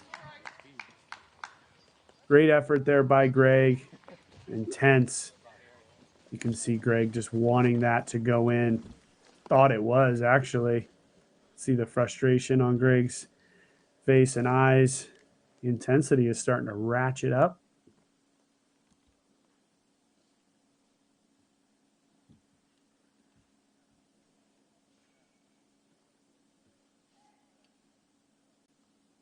We have James Conrad.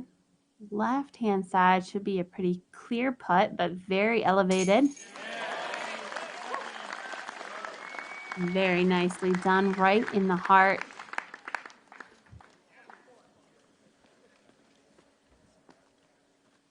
James is now in 7th place, as we saw on that leaderboard. That double bogey on hole 8.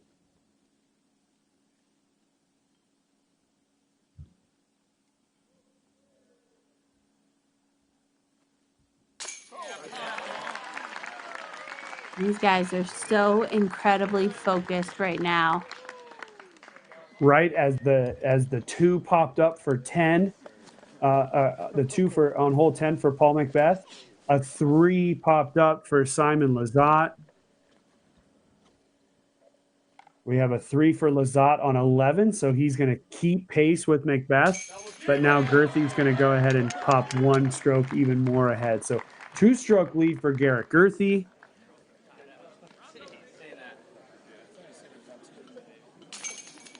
Got the tap in there for Barsby, and he really wanted that to go in. We're going to take a break as they walk over to hole 11, and we'll be back with you guys here in just a minute.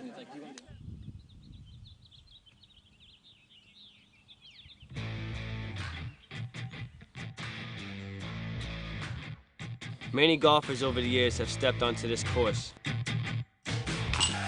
Few have become champions. Almost all of them have fell and failed. Too many to be named. See, for me, it's hard to explain. I'm young, still just a handful of years into this game, this sport. And at this moment in time, not many folks know who I am. Hello, my name is Gage Benson, and welcome to Maple Hill. Maple Hill is a beast.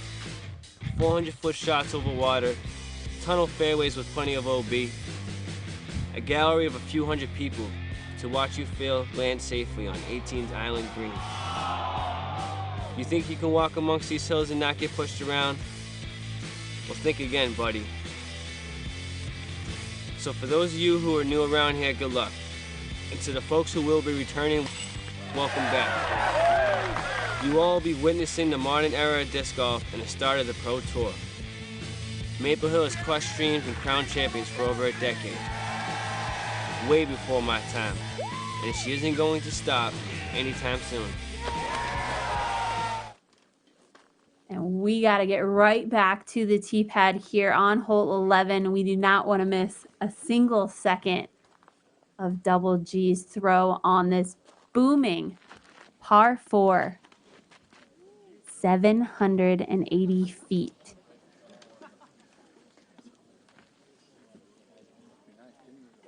Boy, that was not a great effort by Garrett at all. I know the crowd's giving him a hand. It's almost like Garrett didn't want to throw it too far. I don't get that at all. He's finished far on the left side. He's going to probably have to go with the big hyzer up and over. It's an outside possibility that he's going for that, but he's going to put himself in a tough position there.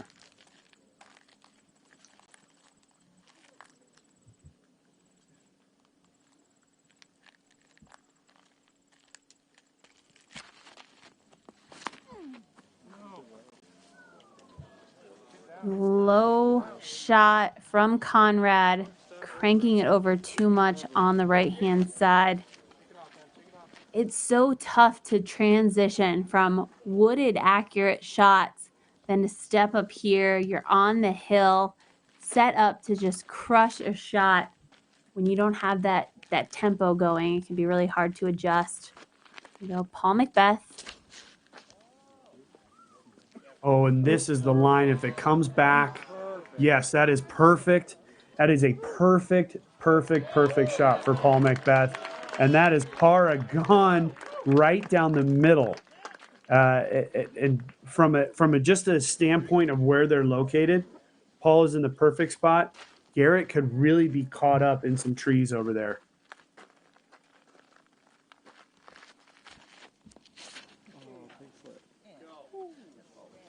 Nice low and smooth shot from Gregg Barsby.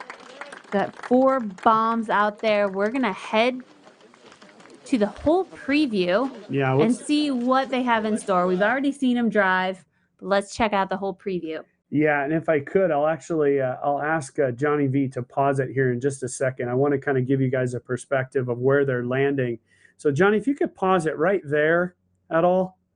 Yeah, this is perfect. So the left side, you see, look how big the trees are over there. That's a part of the Christmas tree farm that has not been touched really in quite a while. Got some good trees over there, but Garrett has finished over on that side. It's a big risk to see what kind of trees you're going to land by. Look at the right side where McBeth landed. Just a few big ones to avoid, and from what we could tell from the tee, he has avoided those. So McBeth in a much better position. Go ahead and roll it there, Johnny, because as we go through through here, we see why it's so important to be on the right. This is the only gap, if you're going to take the low route, back to this basket. It's a very protected basket. The players are back here by themselves. The one thing I've seen from Garrett, I've seen him go over the top on the second shot. So if he can find an open area, he could potentially go over the top. And really, that's just such an amazing shot to be throwing. I mean, how accurate you have to be at lining it up, picking a cloud in the sky, right? Making sure you're getting enough distance to allow that disc to just drop onto the basket. Yeah. Throwing it a little bit too short, you're going to get hung up in the trees. But I think at this point, that might be the only option that Double G has from being so far on the left-hand side. Yeah. Yeah. And really a lot of it is the lie.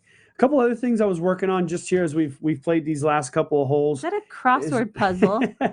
Is really the bogey count. And because we don't have any players, I can't really jinx any of them. But really, if we look at the top 3 players, McBeth, Lazat, and Double G, who at this point, I believe one of those 3 players will win this event, barring some crazy, unfortunate thing happening. McBeth has 8 bogey strokes. He double bogeyed the very first hole the other day. And so he's got 8. Double G only has 2. Double G has not bogeyed a hole since the 16th hole in the second round. And last but not least is Simon Lizotte. He has 4. He had a bogey-free first round, sort of a middle-of-the-road round. He had 3 yesterday, and he's got just 1 today. But he is on a streak of 4 birdies in the row. He's playing the 12th hole just 1 group ahead of our featured card. So, and this is one name that I was going to actually bring up. Ricky Wysocki. We have not seen Rick's name really on our board at all. After that first round, he was way down the scores. And he's played a respectable round. He's 4 under par. He's got 1 bogey. He's in a tie for 10th place. So a solid day for Ricky, a solid weekend. We're just so used to, especially at Maple, seeing Ricky's name at the top of the leaderboard. He's been a part of the leaderboard for so many of these in his very young career. In our picture-in-picture there, we saw Gregg Barsby throwing up the gut, was able to penetrate there. You saw just a missed putt on the right. I couldn't see who was actually attempting that. Got to apologize. I still can't tell who that is. I don't think he wants his name to be known after that putt, but he is up there. Let's play. I think we're looking at the 4th card. It is, yeah. Yeah, Wysocki's down on the 4th card. And there we go. There's some redemption. It's up at the top of the hill is the Calvin Heimberg group, along with Silver Lot, and they're in the 3rd card today. And then our penultimate group, I believe, was Nathan Queen, Joel Freeman, Adam Hammis, and one other. And Simon, of course. So got some good players here in these last couple of groups. Here's Nico LaCastro. Nico is an ex-champion of this event as well. I've played many rounds with Nico out here, and this is a course that lays out well for him.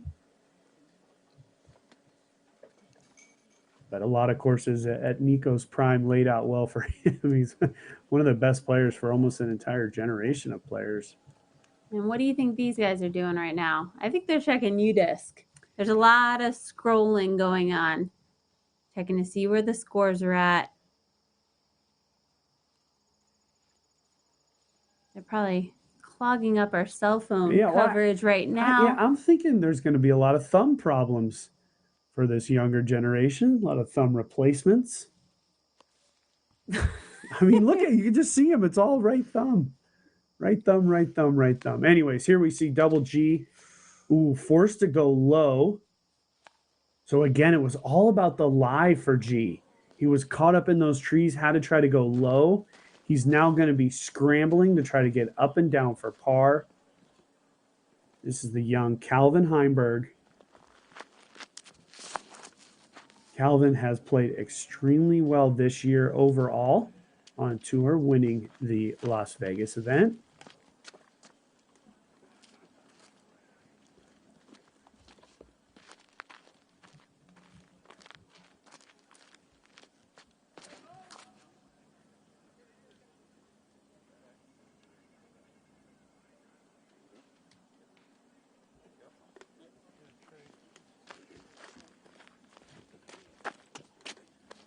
Got that one down there. And that was Trevor Harbolt. We have Colton Montgomery. He's got one of the loudest snap releases out there on tour. Yeah, good old Colton. Yeah, okay, so I've caught up now and sort of figured out what groups we're at. So this is actually the fourth group. So Ricky was down in the fifth group, and now we see Silver Lot here. Or more like Lot. Silver Lot. Something like that, maybe. Ooh, look at that sidearm. Picture in picture, we have Paul McBeth down there. Oh, and McBeth has pured it right next to the basket. So while Gurthie is struggling, McBeth is flourishing. Door wide open. Exactly. We could potentially see a two-stroke swing here. But McBeth is nestled right up. And there goes the fourth group down the hill. Well, I see the wall sponsored by the PDGA. Just take a second to thank them for their support. And right next to their wall there is the Disc Golf Pro Tour, hand in hand, making the best disc golf tournaments out there in the world. We're so happy you guys are joining us here in the final round of the MVP Open at Maple Hill. You can hear the screams. You can hear how excited the crowd is. And we are throwing it back to our lead card. This is Garrett Gurthie throwing his third shot. Yeah, and if you're just joining us, you might be asking why we're not going all the way back in there. Ooh, and Garrett's gotten it through.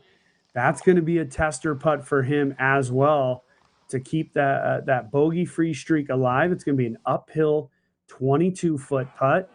But yeah, down in that corner, our signal just gets really, really bad. It's from all those guys on their cell phone. Yeah, checking U-Disc. Here's Colton. Ooh, a nice shot there by Colton Montgomery.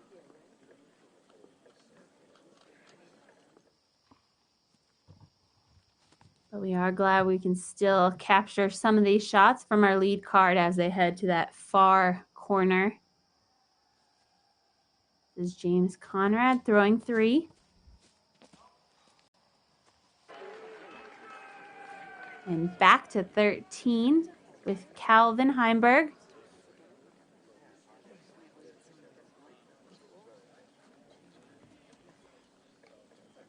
It's so interesting here. If you haven't been out to Maple Hill, these three holes just are all around each other. So it's awesome to get coverage from all the groups as we make our way through. Of course, it's awesome to stick with our lead card, but it's great to see what the other players are doing. You see Kristen Tatar there. She tied for second place on the ladies' side of things, played very well, very, very confident. Her and Silver are from Estonia.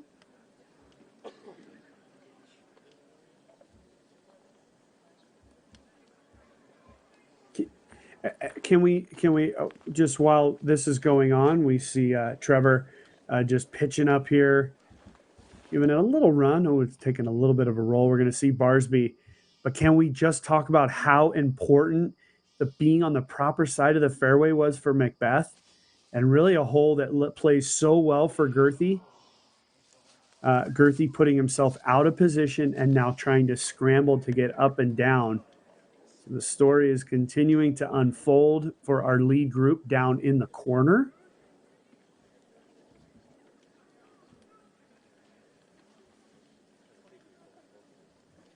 Yeah, and James Conrad down there on 11, I think was caught way up in the trees, had to pitch a couple of shots out, so he's actually lying for bogey, and unfortunately it's just kind of time is running out for James. It might be a little pixelated here, but we're going to see Garrett. Ooh, and there it is. That's the first real big mistake we've seen from Garrett Gurthie. So a 2-stroke swing, and now it's a tied game.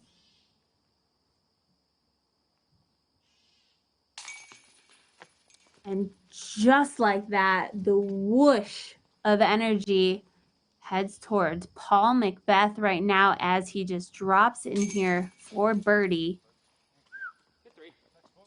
The momentum is shifted in Paul McBeth's favor. And remember, feeling good, 2 birdies in a row, and now tied. And the players are by themselves down there in the corner on 11. They really are just kind of hanging out by themselves. And that whoosh that you talked about, it was so quiet down in that corner. And really the pressure started to really ratchet up for Garrett. And that 22-foot putt, he's now missed. And now we have a tie game with Lizotte just 1 stroke back. Lizotte is going to be up on the 12th at this point. Isn't that incredible? That's the best spot to be in right now. No idea if Simon's checking the scores. We know he's all over his phone sometimes, definitely on social media, posting videos, but right now 1 stroke back of the lead. We're going to head off to commercial while we've got a second, and we will catch back up with these players on hole 12.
So as we see, James Conrad pulling out in front of everyone right now. His 7 under through 10. Well, I'm going to say this now. If James Conrad makes this putt, James Conrad has won the tournament. There's not enough trouble for him to find in the last few holes. I feel like he can play it out relatively safely. If he converts on this putt, the MVP Open champion will in fact be James Conrad. That's my call.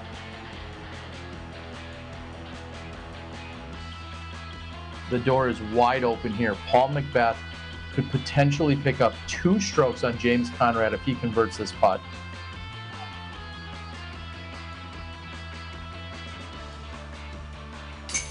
Oh my. We have a match here, folks. Paul McBeth with the birdie on hole 14.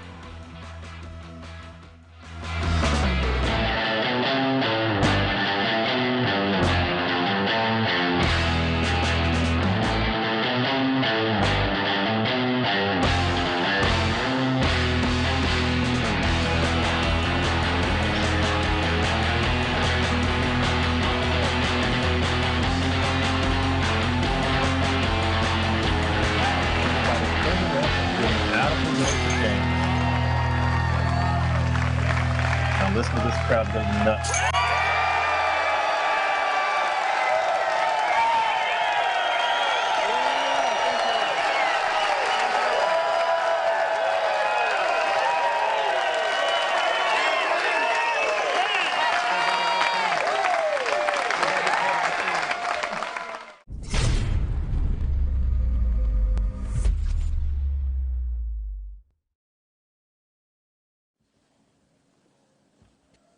And welcome back.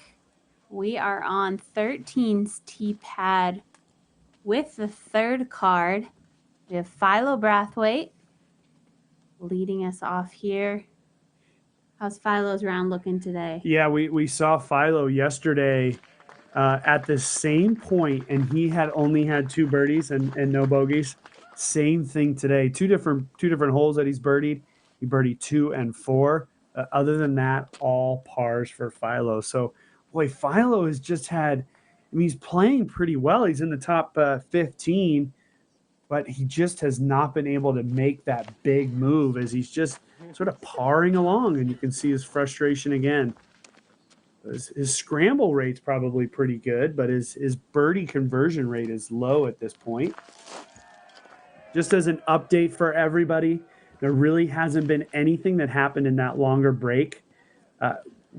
Lizotte was still on the tee pad when the guys finished hole 11, so both our penultimate and final group are on hole 12 at the moment. This is Austin Hannum. Ooh, and look at this shot by Austin Hannum. Get down.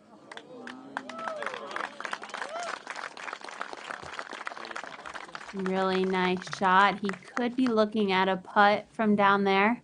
Gets a little steep, so it could have sent him sailing as well.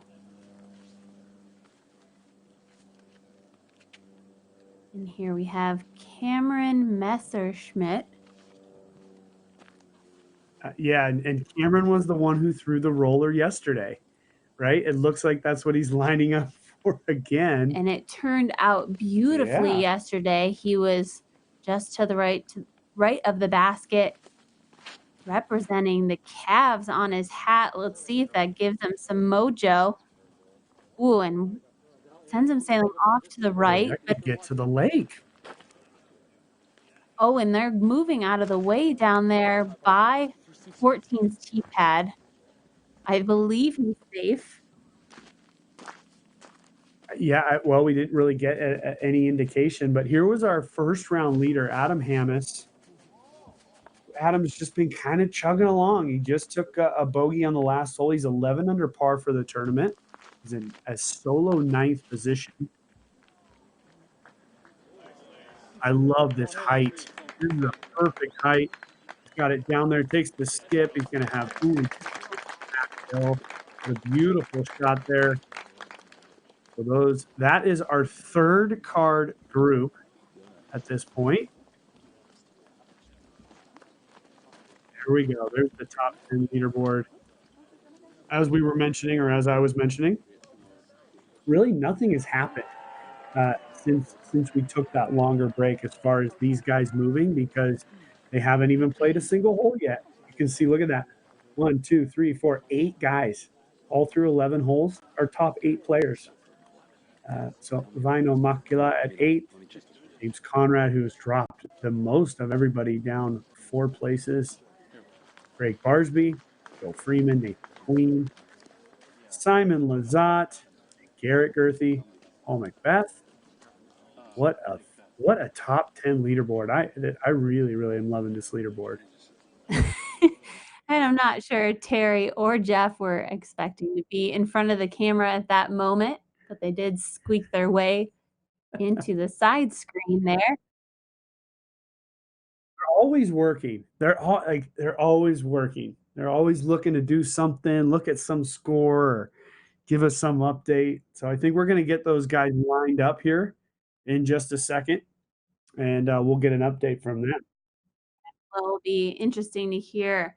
I mean, we do have that shift of momentum, and then all of a sudden, everything comes to a screeching halt. Screeching halt, yeah. As the lead card is now sitting with a slight backup on hole 12. Looks like Terry and Jeff are ready. We're going to throw it over to the course right now.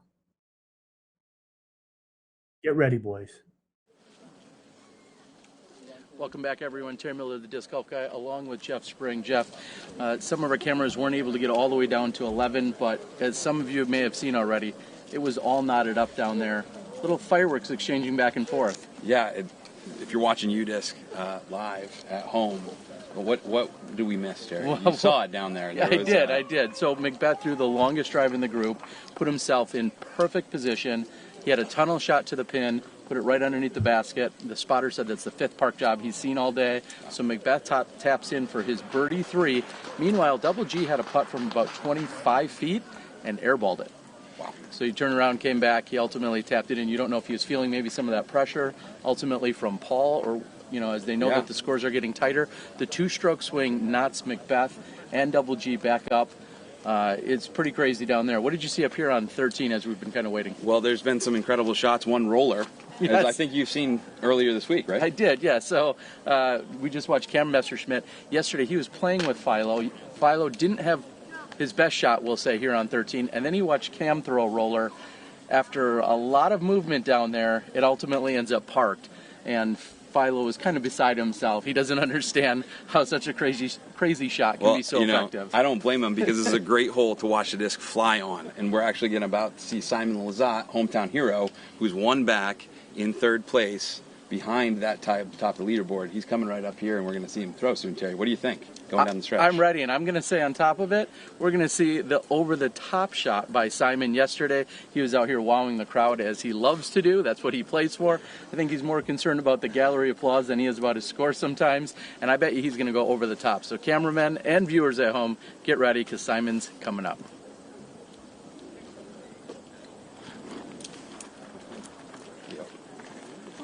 We're getting ready. We're ready. But first, Simon is still on hole 12. Looks like he's on the fairway. Yeah, he's throwing a good drive. In. Yeah, he's throwing a good drive. He has not thrown his second shot, according to UDisc. It's an interesting thing. I think I'll say this.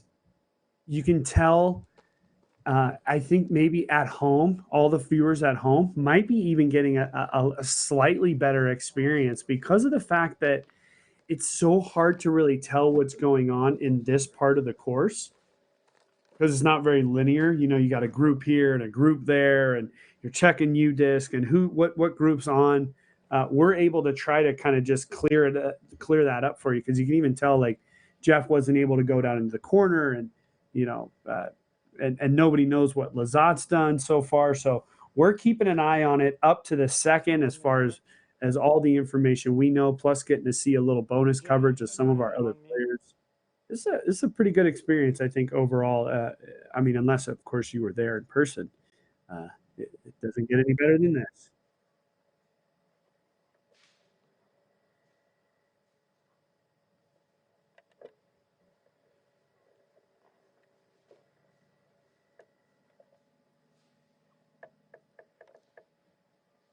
And while we're just sort of waiting here, it'd be good, Johnny, to pull up the hole preview for hole number 12, as we really haven't looked at that too many times, and we're going to pull that in right now. Whoa, big putt there by Austin Hannum coming up the hill.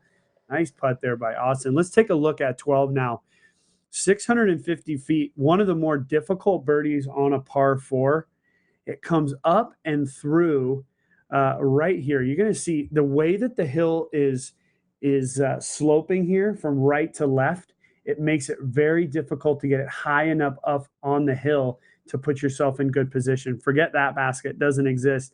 They're going to go down here, down into the woods on a left to right turning mid-range disc down to a very slick, slopey green down to the left. It's a super tough birdie, one that we've seen really kind of, this hole has played a factor in this tournament because sometimes guys get caught up. They, you get a bogey, and then some guy puts it in a perfect position off the tee, which is not so easy to do. But if you are in a good position, the upshot's not all that difficult, just a mid-range down the hill. So a lot of opportunities here. We just see a slam dunk, if you will, there. Swish. But our leaders are on the tee of 12. Simon Lizotte is now putting for par, just one group ahead inside circle 1. So he's not putting for birdie, but he is attempting to save his par. We got about a 10-minute break. These players are trying to get that energy back up, and McBeth is not loving that drive. Not a little bit low. Yeah, frustration. You could hear him. He just, in his voice, he said, "Get up." I mean, I think it was just a little low for the turn that he put on it. He might not be in a good position to go at this in 2.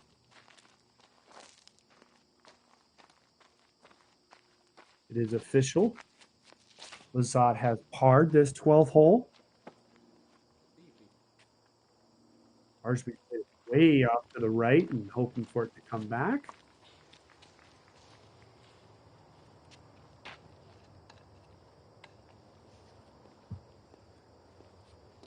Garrett Gurthie might have needed that little pause, that little bit of a break after taking a bogey on hole 11. Maybe looking to just Look at unleash. It's got to come back a bit with Garrett's power. If you get caught up in those trees, the crowd likes it. So it looks like it stays short of going too long, which is a problem I've never had on that hole. Usually just trying to get to the perfect zone. Everything I got. Garrett's got to ratchet it back just a little bit. And after we see James Conrad tee, we're going to go and see this penultimate group, this second card, tee off on the 13th hole. And here we're going to see Nathan Queen, who has had a very good round, quietly has moved himself into a tie for 4th. And a slow flying, that has to be a mid-range, the way that is flying. It's going to skip up there. Could give him a nice look at a putt. And I feel like we can already hear the crowd on 14. We know that the 8 holes had moved over. Now our 14 holes.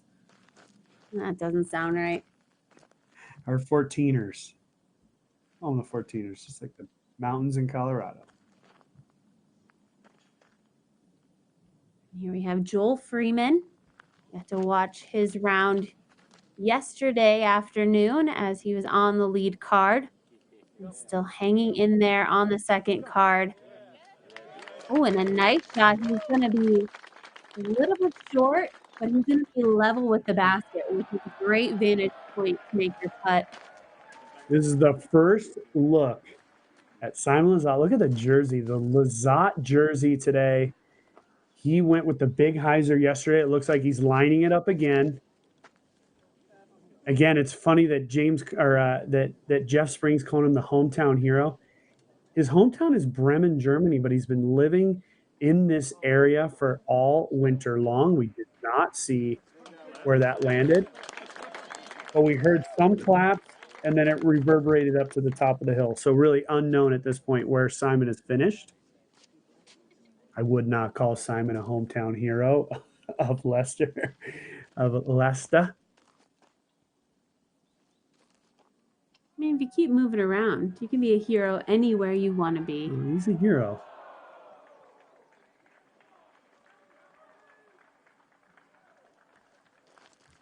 And this is Vaino Makila from Finland. Oh, he's just got it turned over too much. But I think he got a nice kick off to the left. Could have bounced him back to a better viewpoint. Cut back to Barsby. See where he landed. He was just jumping up to see if he can get even a look at the line, get a look at the basket, but it is just so severely downhill. So as you crest over this last bit of grassy area, it just severely drops down. So it's just such a tricky shot to throw and to keep that line. It's a touch shot, but if you don't throw it hard enough, gravity is just going to take you on that sloping left, hyzer you out. But we've got Barsby throwing a sidearm. Ooh, he's off to the right. He's just missed the gap on the upper side. On the right side, it might trickle because of the way the fairway plays. And we just we're going to come back to the booth here. We're just quickly seeing McBeth sort of move into position. Looks as if Paul still has a look down the fairway, so we'll see how he's able to handle that. And now we're going to come back to Makila here.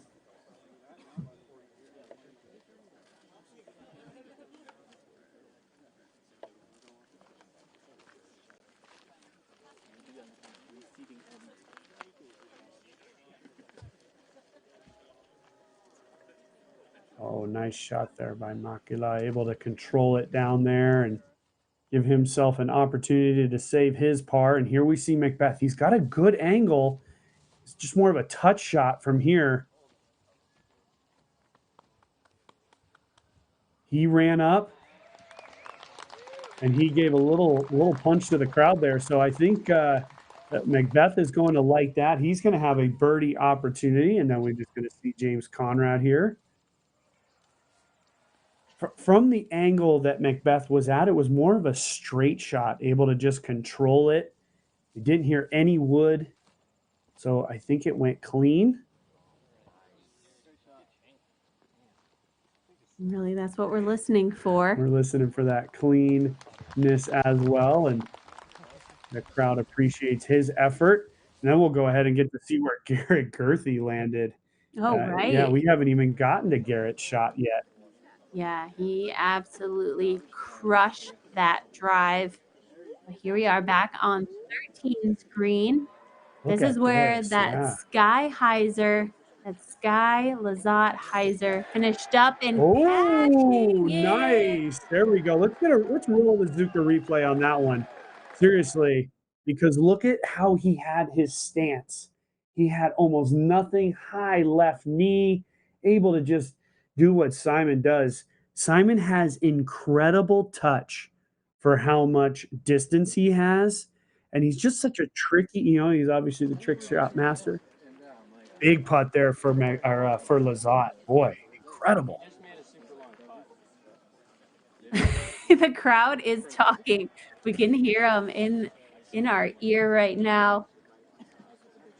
In the basket for birdie. They're calling that a 38-footer, and following it up, Joel Freeman passes that putt as well for his birdie. These guys are feeling good right now, and that's the thing. Seeing a player like Simon shooting so well, it just kind of lifts up the spirits of the other players. So great to see Joel cashing that right behind Simon. He sits at 19 down right now, putting him in a three-way tie with Paul McBeth and Double G. Yeah, and actually we're hearing in our ear that we're going to send a camera up with Lazat to see how he does on 14 as well, because I mean, at this point, I think Simon's in a really good position. And beautiful putt there by Nathan Queen, who's playing super well. We saw a great putt by Joel too. Those guys put on a show for us yesterday. But Lizotte is in a good position because you got to remember McBeth and Gurthie, they're playing together, right? So Gurthie probably at this point has really been under the gun the most because he's had people chasing for him and he's had to kind of just, keep that pace. But they're playing with each other, so it puts a lot of pressure on each other. Lizotte is back just having fun. I mean, he's able to put on a show and kind of just not worry too much about the score. So if Lizotte could get through 14 with a birdie, then I really like Simon's chances here, especially with his knowledge of this property.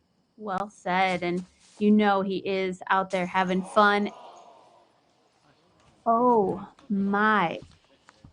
That was about 60 feet out. Another almost in for Gregg Barsby. And like you said, it is like Simon's out there. He doesn't have that added pressure that a lead card can build up on your shoulders. He's out there just showing off, casual round, knowing he's got to shoot hot. So kind of pushing it to the max. And it's pretty incredible to watch. I'm glad we've got eyes on Simon right now as we head our way into just a handful of holes left on this championship Sunday.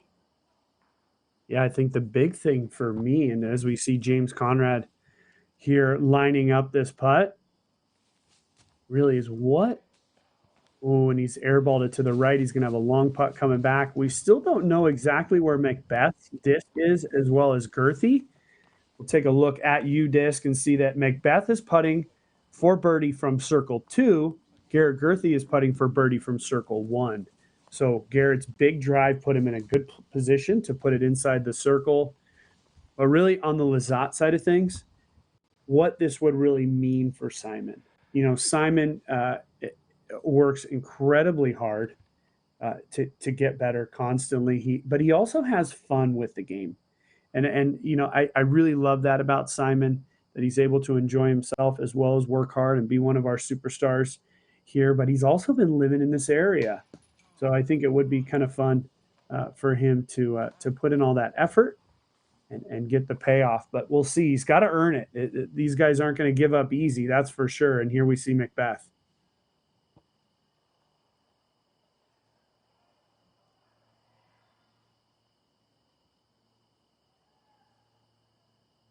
So stoic, standing over this putt for birdie. And there is this ice water running through his veins. And even under pressure, Paul McBeth just looks so calm and concentrated.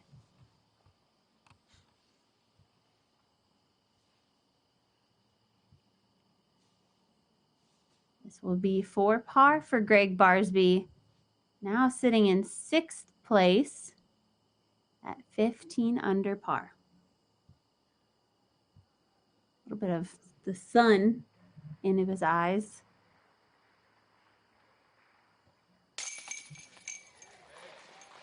Hanging on the left-hand side. And we're going to quickly go to Lizotte here. There was a good putt there by Greg. Let's see Simon on 14.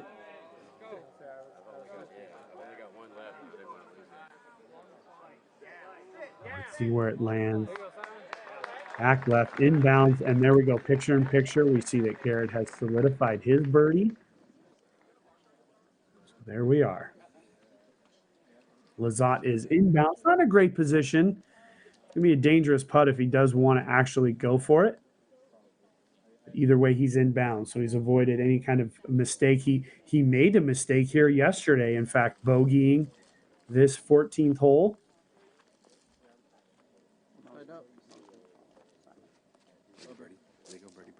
McBeth and Double G did, yeah. So they're at 20, Simon's at 19.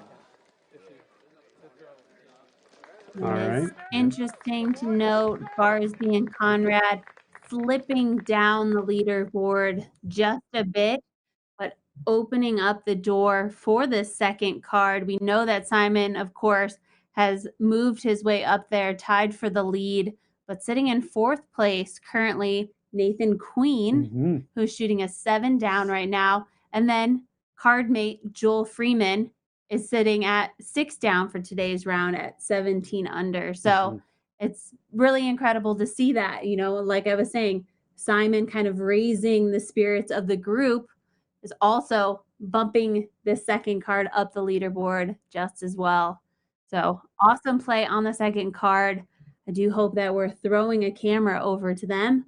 But first, let's check out a hole preview on hole 13. Yeah, and here we see hole 13, 405 feet straight down the hill. We've seen a lot of players already playing this. Lazat went over the top and was able to cash the birdie. And we see now coming down through the gap here, really height is everything coming through that main gap. If you're too high and you get clean, you can go really far past. If you're at the right height, play a little bit of ground game, come on in short, and make your birdie putt from there. So a lot of different ways to attack this one, but really I think a left to right turning shot off the left-hand big pine tree is the most ideal shot for this 13th hole.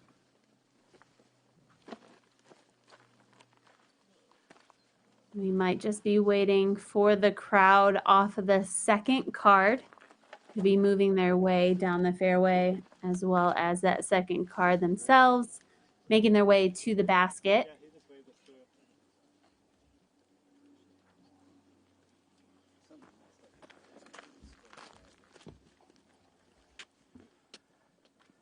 Again, sitting in a tie for first place.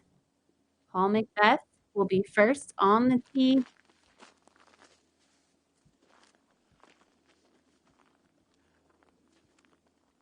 And the pressure is going to start to ratchet up, as now we have just 6 holes left in this championship. 3 guys vying for it. McBeth's got it on a good line. He's on the right side, looking for a late hit, and the crowd likes it. So he must have taken a late hit and have a birdie opportunity.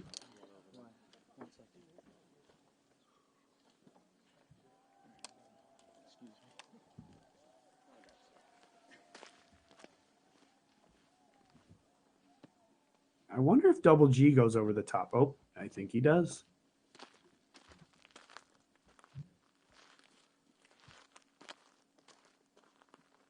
This really just simplifies the shot. If a simple shot is a 500-foot hyzer over the trees, but it does take the trees out of the play and takes that technical shot out of the elements. Oh, and it kicked backwards. I think it kicked back just a little bit. We hear the crowd. Our camera did freeze up there, but it looked like it had kicked back just a little bit. So advantage McBeth potentially.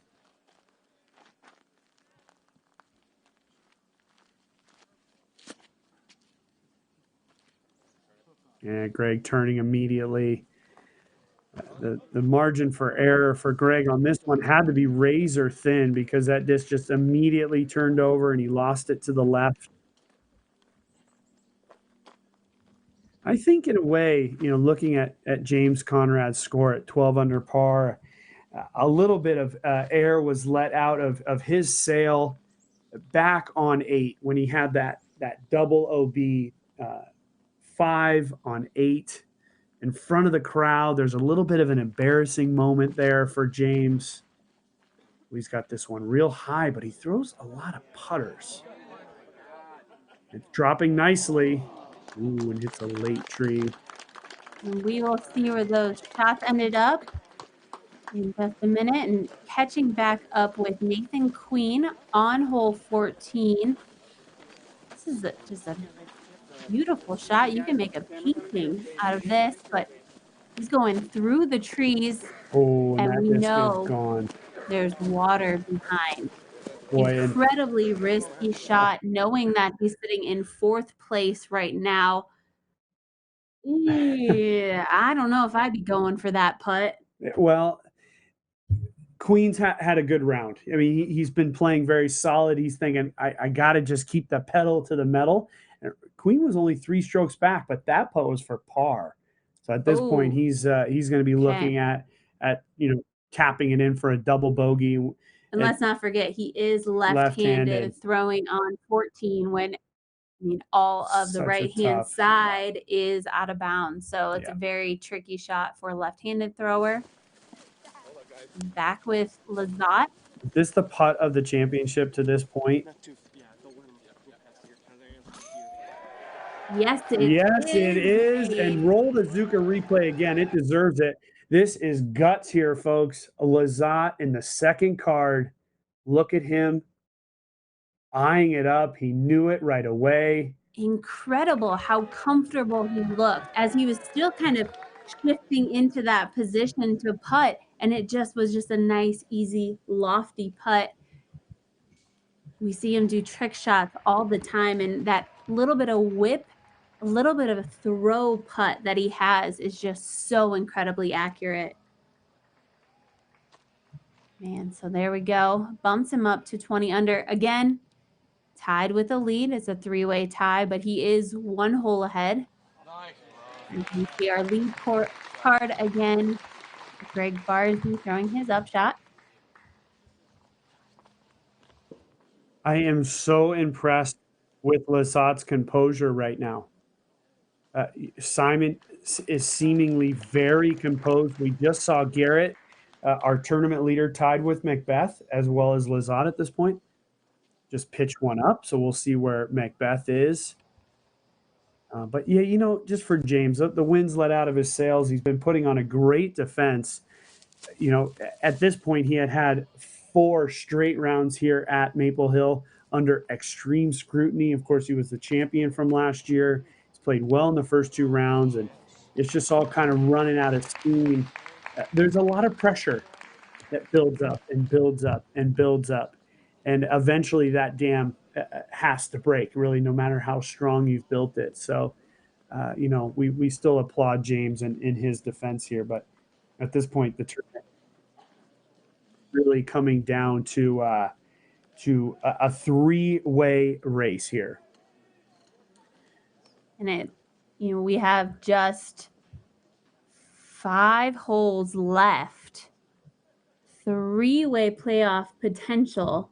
What happens during the playoff?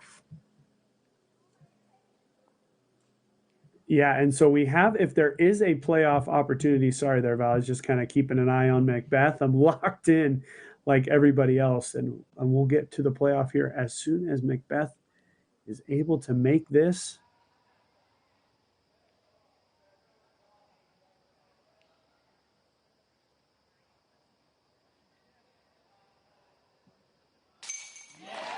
And there he is. I just couldn't see the guy. Thought he was, I just couldn't see him, but he was able to cash that one in. And here's Lizotte immediately at that exact same moment, 2 holes ahead. Yeah, and Simon's going to have a birdie putt. But first time Paul McBeth takes the solo lead of this tournament. Garrett with a solid putt there under a little bit of pressure. So let's just take a second here now. We're going to go ahead and talk about what a playoff would mean today. If at some point, if we have a playoff with either 2 or 3 of these guys, it's going to be a unique situation. They're going to go ahead and play hole 1 and 2. They're just going to play it for score. So it's not sudden death. We're going to play 1 and 2. And then if there is still a tie after 2, we're going to go ahead and play sudden death from that point starting on hole 1. So it's going to be a little bit of a stadium playoff there. Should be very, very exciting for our fans if it comes down to that. But here you are, hole 14, 420 feet down the hill. We've seen it been played at this point so many times. Really, the pressure is, again, just ratcheting up. And this green, we have seen some incredible things on this green over the years. If you want to win this tournament, you got to step up and make something happen here. If you're Garrett Gurthie, you're going to have to make something happen.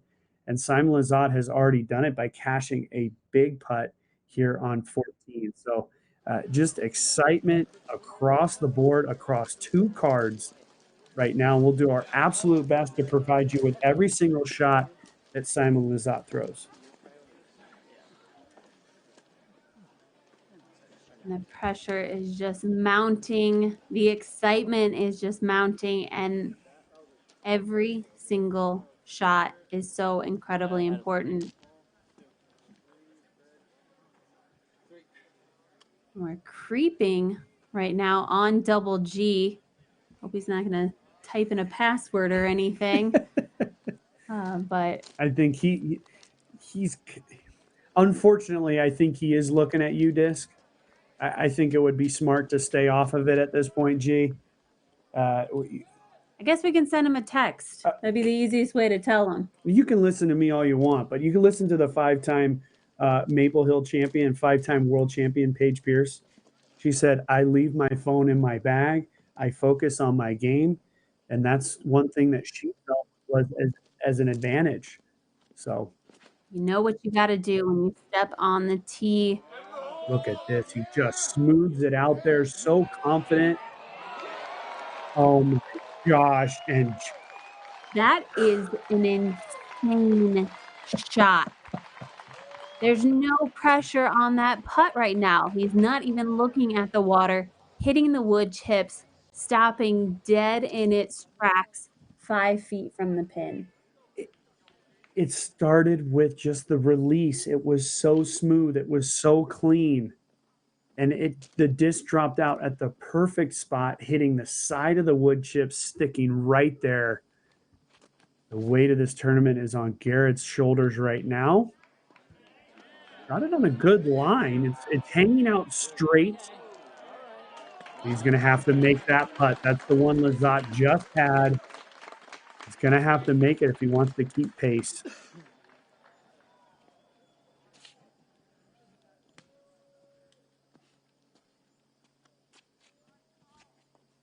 It must be mentioned that, and I said it before, McBeth is only a one-time champion of this event. And I remember that year. Yeah, and you were the women's champion that year. McBeth shot an absolutely unprecedented round. And Barsby is able to land it there.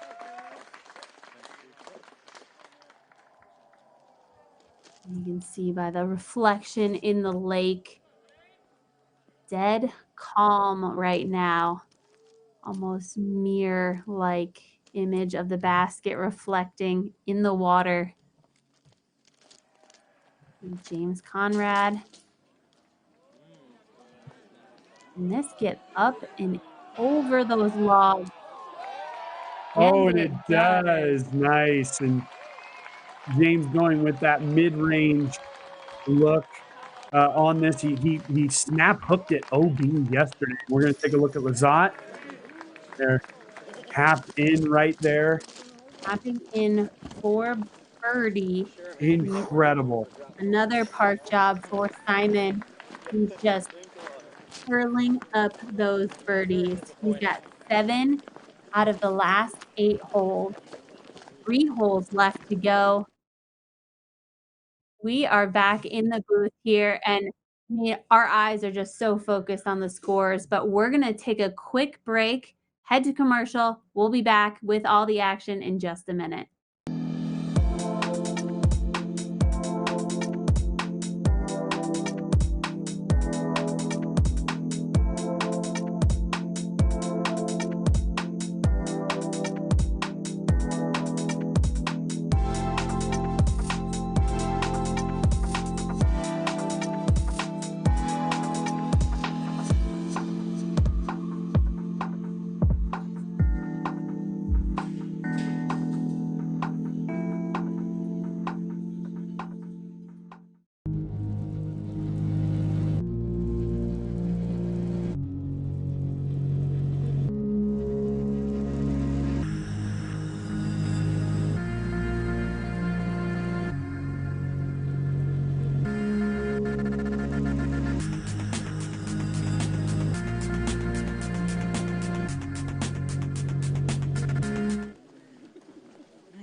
quickly back out of commercial. We cannot miss any of Simon's round.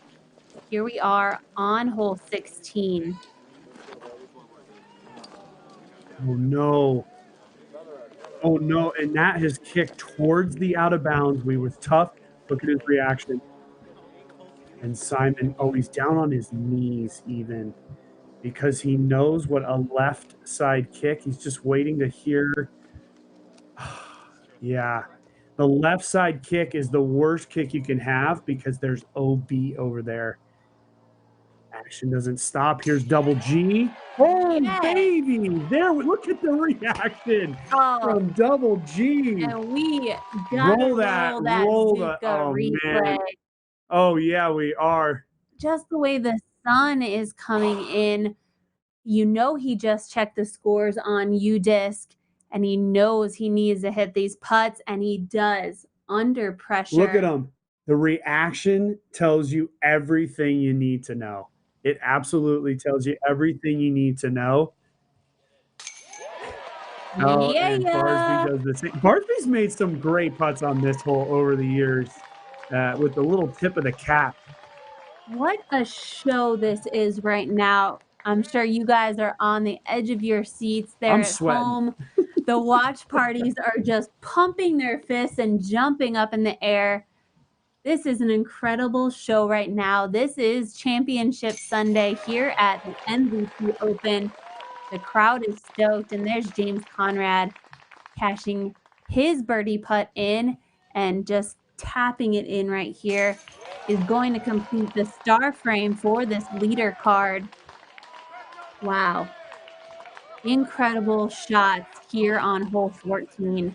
More incredible putts, though. Absolutely. And here we are, hole 15. We just saw Lizotte play this. This is a dead straightaway. I like to nickname this one the funnel because the trees really define a funnel. It starts right here. It kind of just closes in and closes in and closes in. And there we go. It comes up to the basket, 355 feet. If you get caught up early, it's a tough up and down because you're kind of going over a little low area.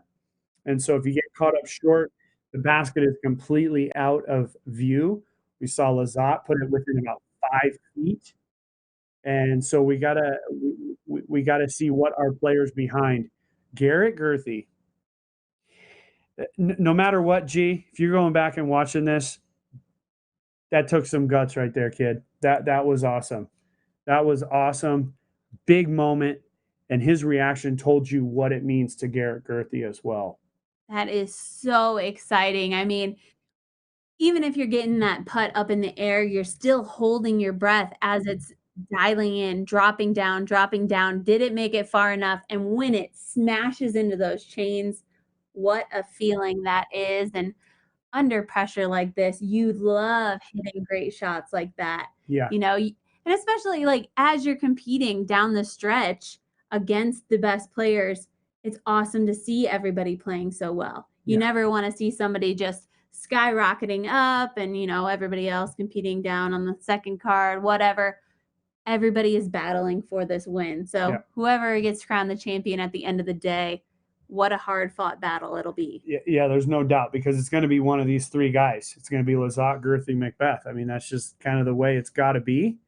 The big question right now is we're going to go and look at Lizotte. I just saw him throw his mini down, and he threw it down in a way that, to me, shows that he was OB because he took what would be considered a meter, unless his disc is just barely in bounds, which I don't think it is. No one else is confirming his lie. He threw his thumb up as it is likely in the bushes there. Let's see if that putt right under the basket, but an out of bounds on this par 3, likely going to be resulting in a bogey for Simon. Yeah, based on what he did, we saw that same thing, and we can just see in another camera his reaction. And I think he was OB, but here's McBeth. He snapped it over, and he's taken a bad kick. That was immediately right out of his hand. So Gurthie has an opportunity now here the door is open because McBeth will definitely not birdie this hole from that position. Garrett's got it on a beauty. Oh, hit the funnel perfectly. Oh, here we go. This is what it's all about. Oh my gosh. It's like walking on eggshells. You don't know what could happen in these trees. It's just so testy. If you don't hit that perfect line, you're going to hit a tree and end up in trouble. And just like that, advantage to Garrett. Paul McBeth's going to find himself in the trees in the valley. Let's see how Gregg Barsby's shot ends up here. Ooh, and zooming left of the basket. It's going to have about a 15-footer. We heard James Conrad apologize. James, you don't need to apologize for anything, my friend. You're doing just fine. Oh, poor Simon. Yeah, he's taking that OB, and then he's going to take a bogey there on the 16th, drop back to 20 under par. Well, it looks like Garrett's going to move to 22. If I was in Lazat's ear right now, I'd say take a deep breath. You got to birdie 17 and 18, and then you just got to let the chips fall where they may. There's really nothing else you can do. So we'll take a quick break, and we'll come back to see McBeth finish up here on the 15th.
We're now seeing where Paul McBeth's shot landed.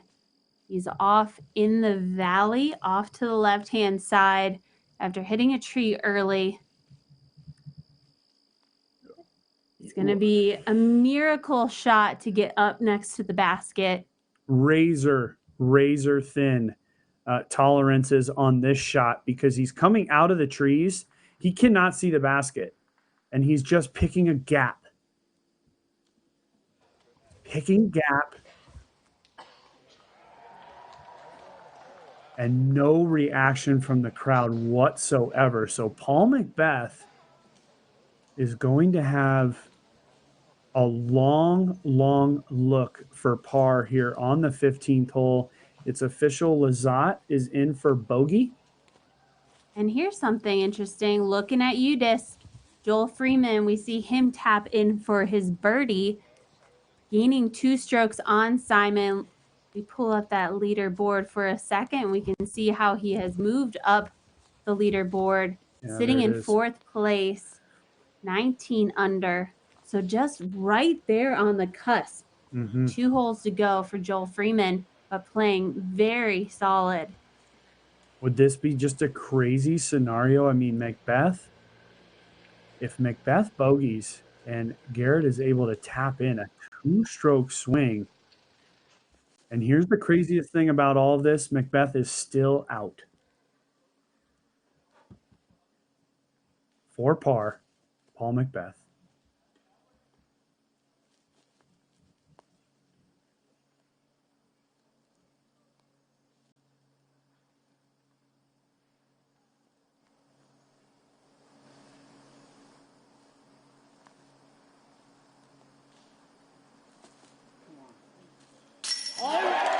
No Are way. you kidding me? Roll that. Roll that replay. Oh my goodness gracious. Folks, you are looking at something special. This guy, I'm telling you, this guy, look at this. Right there, he said, go, come on. Watch High parties across left. the world Hands have just screamed. I could hear everyone. Amazing putt there from Paul McBeth.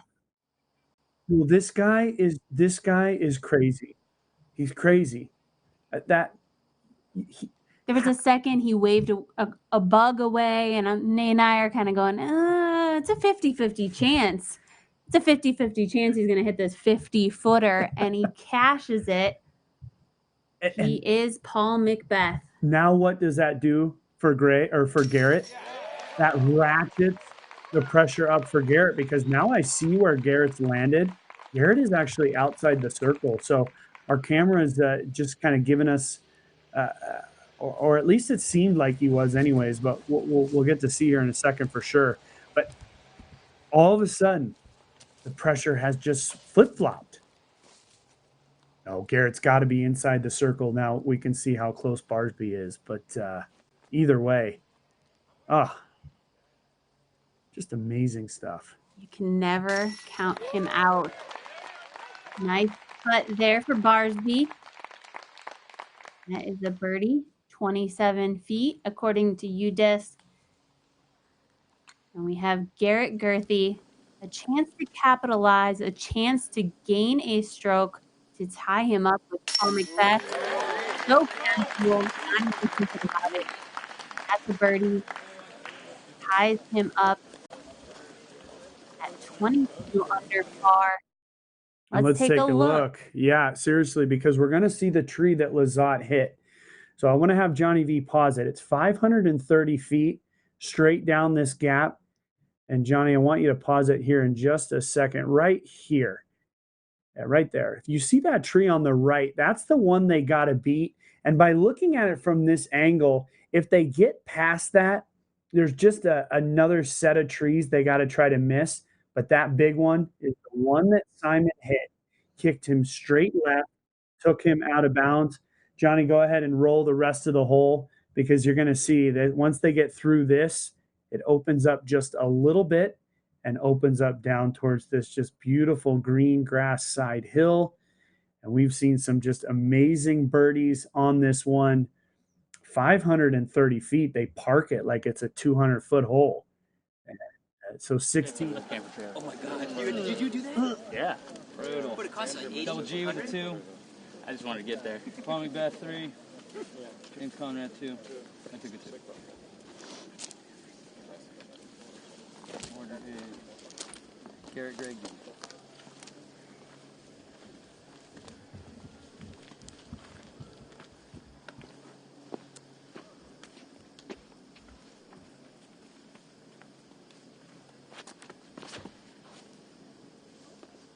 Hold it.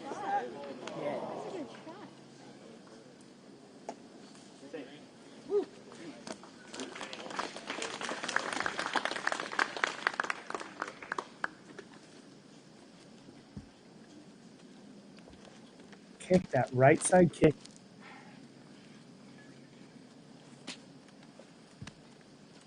One that takes you towards the out of bounds. I feel like this is one of the last most tense shots. Besides all of 18, of course.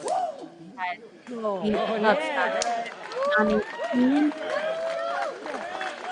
buddy. Yeah. There's those moments as a player when the crowd's cheering and you're going, what are you cheering for? That was one of those moments. Greg's like, well, I hit a tree up there, guys.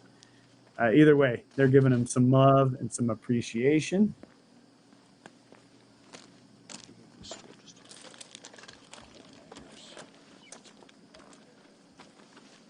And camera guys should know at this point, James Conrad has a huge run-up, taking it about 3 big steps of mine off of the tee pad.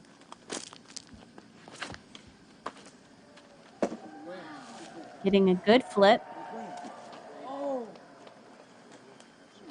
But staying over to the right-hand side. And even with that incredible putt, McBeth is last on the tee. That was the safe par. Everybody hold your breath here. 530 feet. Par 3 straight away.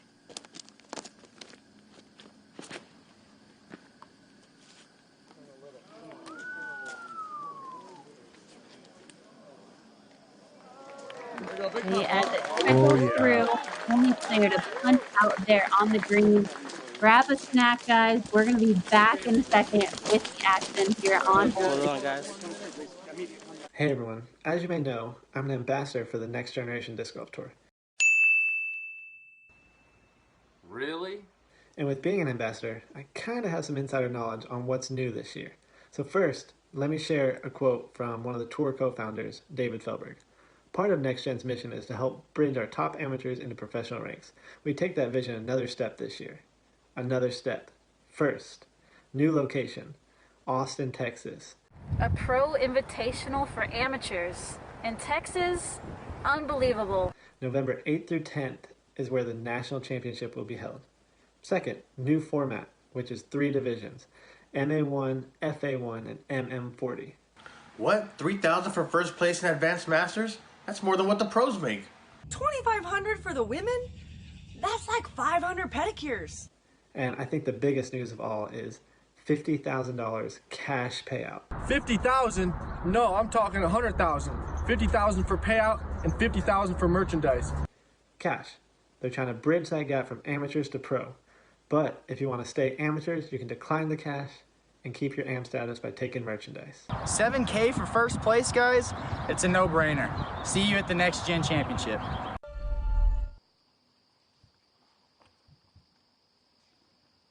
And we are back. Here is Double G's second shot.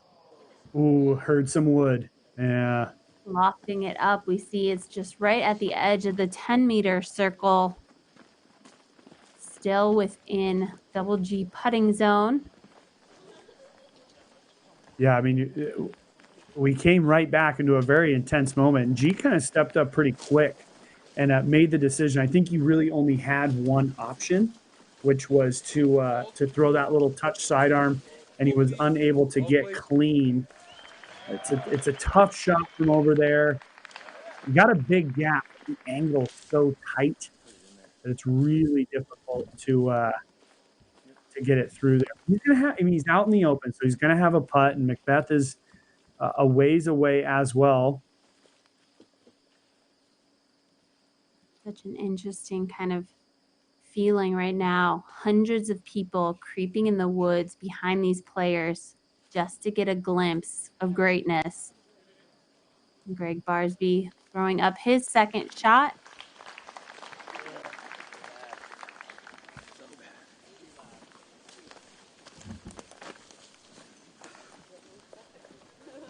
They come filtering out of the woods, like a never-ending trail of people. It really is.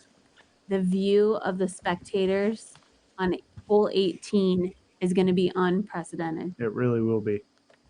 Yeah, and I think right now we're looking at name's Conrad, who did get caught up on this right side of the fairway.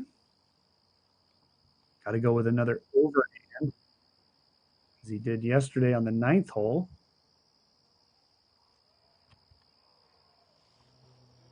Get it.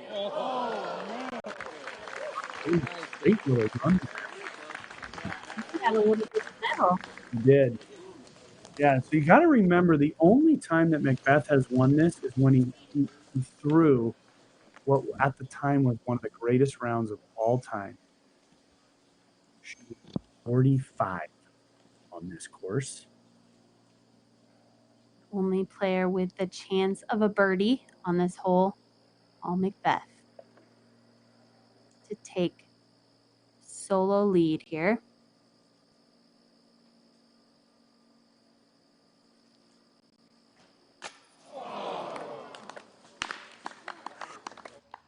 Ooh, and depending on what Garrett does, that putt could keep Garrett Gurthie in this tournament because Garrett is outside the circle. He could now only lose just 1 stroke versus 2. So McBeth just off the top of the rim.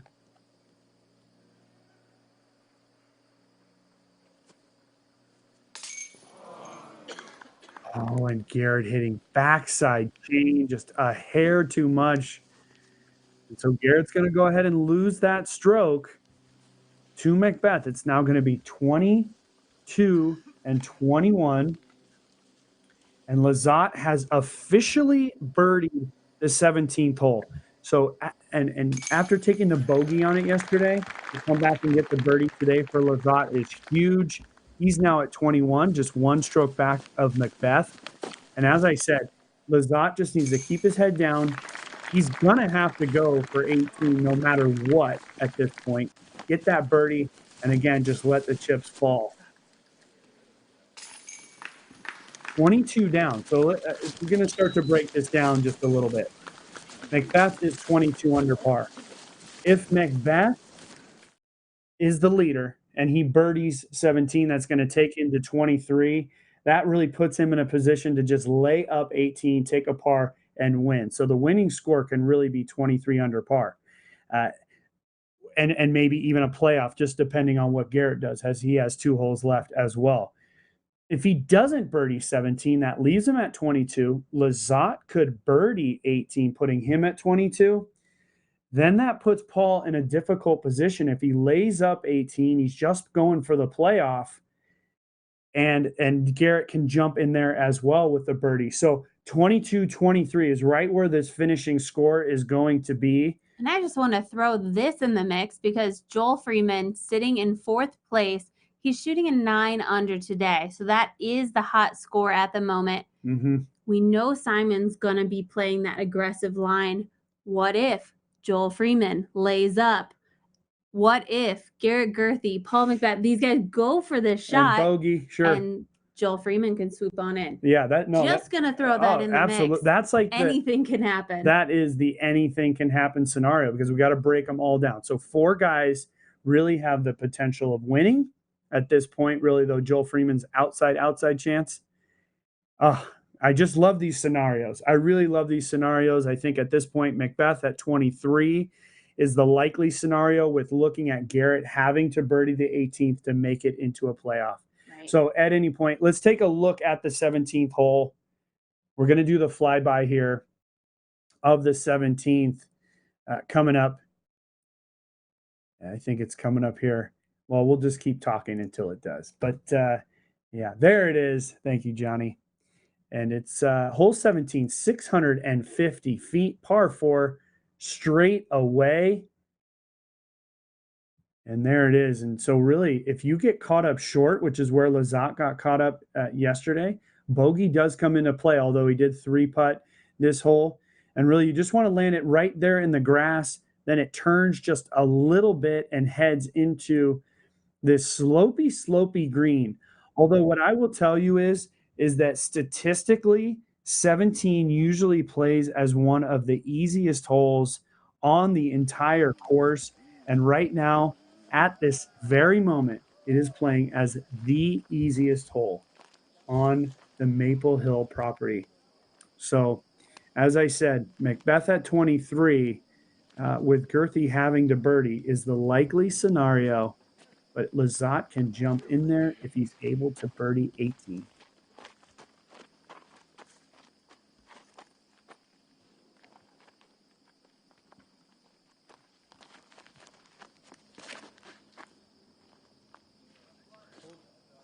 I like this height. Let's see if the stability is enough.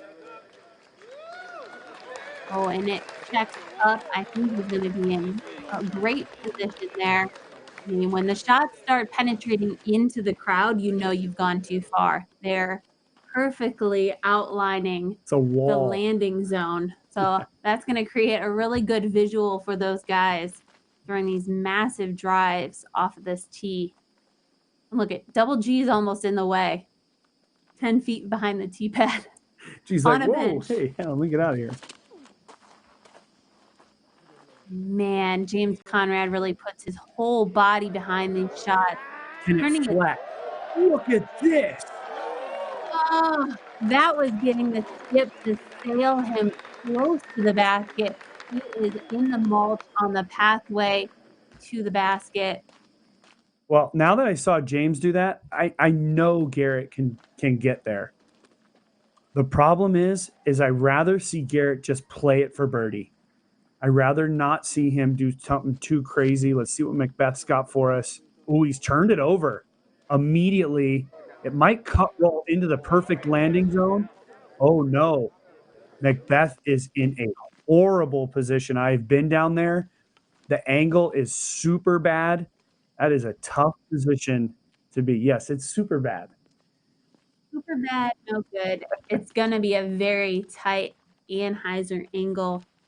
Really no other option but that. Just play your shot, G. Just play your shot. Oh, they're going to have to get out of the way there.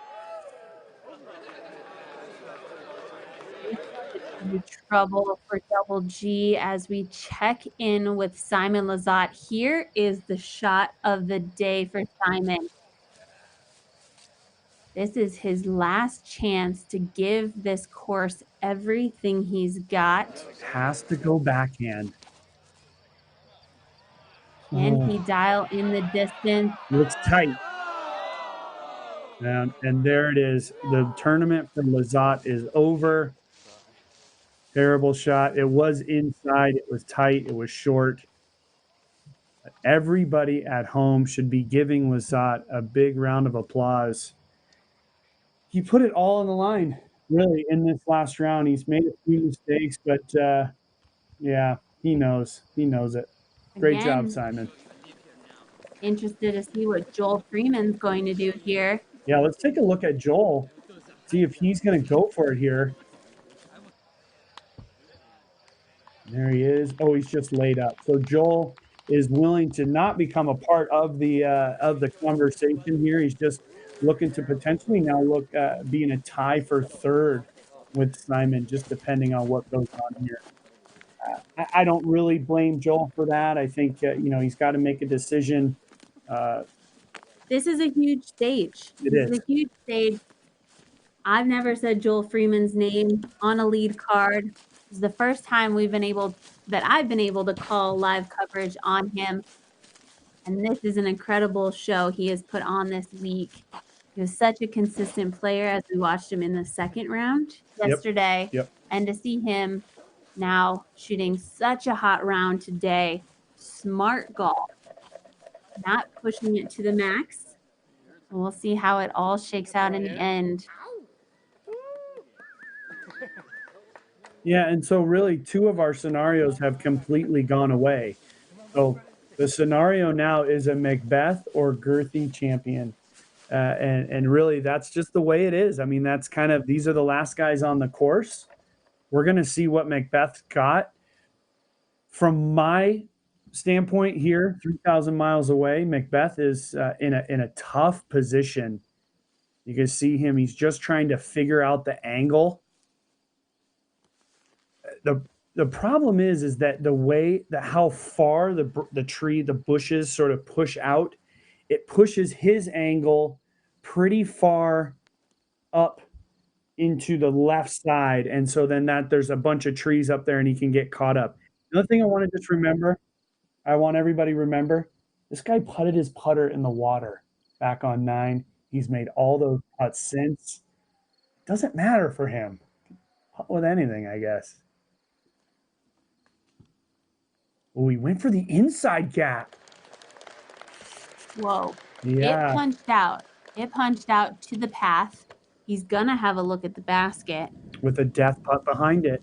Incredibly risky shot going through the trees. Yeah. Not going the open shot as you were describing, which would put him at best just inside the opening, leaving him a 90-foot putt still to the basket. So choosing the risky play to give himself an opportunity to still get a birdie on this hole. Right. And unfortunately, Garrett has not done what he needed to do. He's put himself in a bad position here. He just did not get enough turn.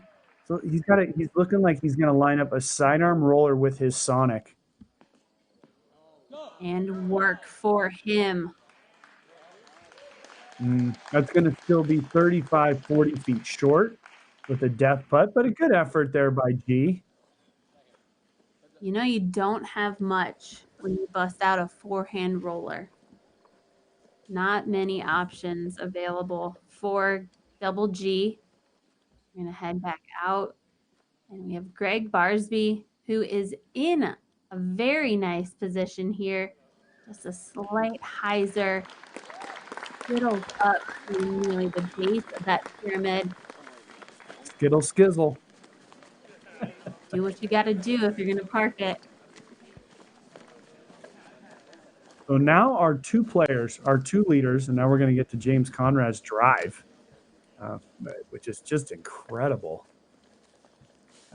Biggest drive we've seen all weekend long. Absolutely. But really, the potential disaster for our two leaders here, just based on the severe slope behind the basket. We saw Lazat go 45 feet past it yesterday. James Conrad sitting in 7th place right now, and he is lining this up to go for it. We see the 10-meter flag 25 feet in front of him.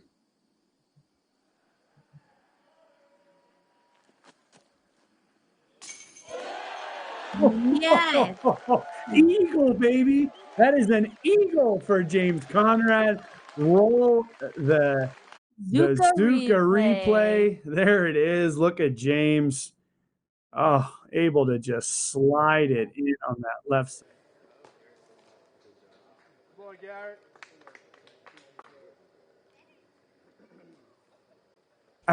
Garrett has put a little bit of pressure on McBeth now, because McBeth, in his mind, if he makes this, all of a sudden it's a 2. If he misses it, there's all kinds of possibilities. Let's just let the film roll.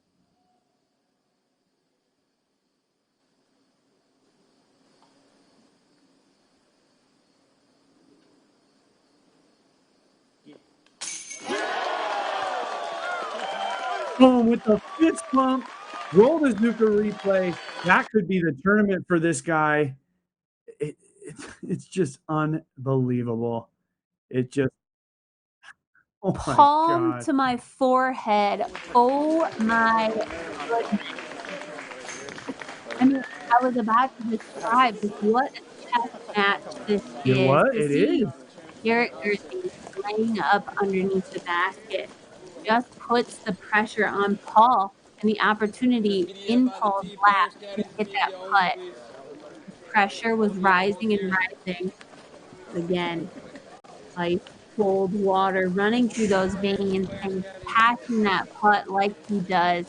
Paul McBeth for birdie on hole 17, and he is the lead. Yeah, this is the one scenario that we didn't kind of break down, because I kind of just, you figure Garrett's gonna birdie, and he laid that putt up, and I think that was a chess play, because he did put the pressure on McBeth. Well, he just happened to put the pressure on a guy who lives and thrives off pressure. I don't even think the guy eats any food. He just eats pressure.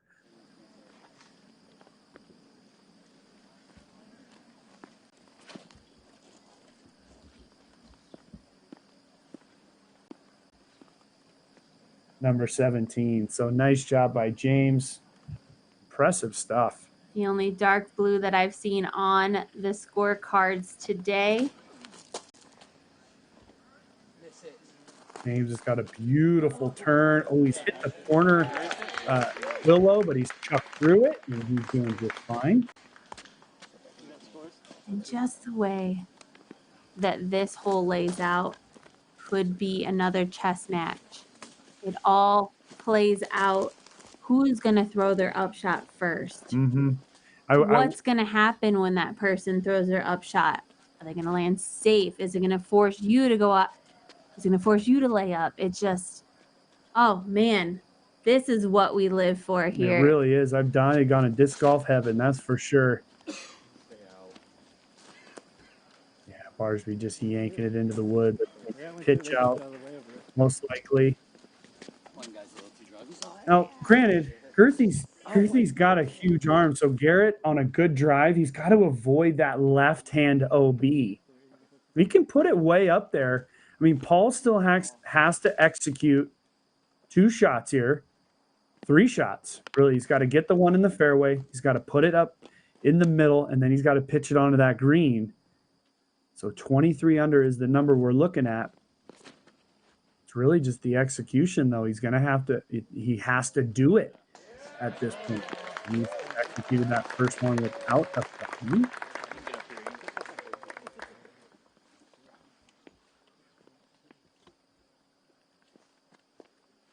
Yeah, this, I can't even imagine.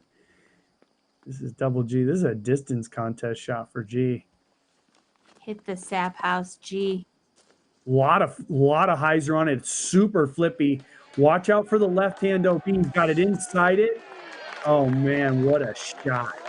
What a shot by Garrett Gurthie. We're going to take our last commercial break before the Champions Crown. We'll see you in just a minute.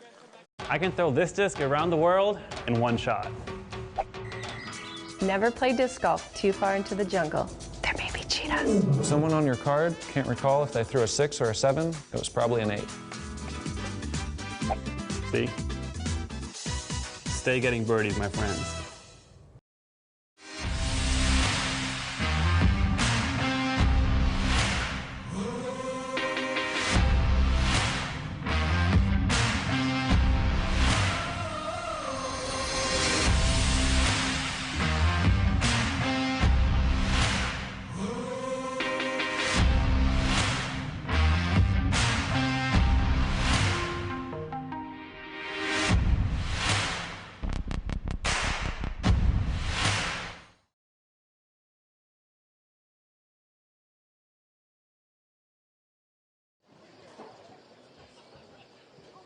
We are back here as we watch the lead card of the MVP Open at Maple Hill. It's walking up the 18th fairway. Paul McBeth at 23 under par. Throws his nice safe shot in the middle of the fairway. We're just talking out all the scenarios that can still go on. I feel like Paul's just going to play this one so safe. I mean, he's right in the middle, no problem. At that point, he just has to jump put it onto the green. So what does that leave us with? Double G. Well, double G having to throw it in. Really, you know? I just kind of feel like that's the scenario. I feel like G's going to have to try to throw it in, and you know, that would be an incredible thing if it were to happen. Double G sitting at 21 under par, as we see there at the bottom of the screen, and finished and sitting up in the crowds. Joel Freeman, Simon Lizotte, now tied for 3rd place. The only shift could happen if Double G ends up making an error. We will just have to wait and find out.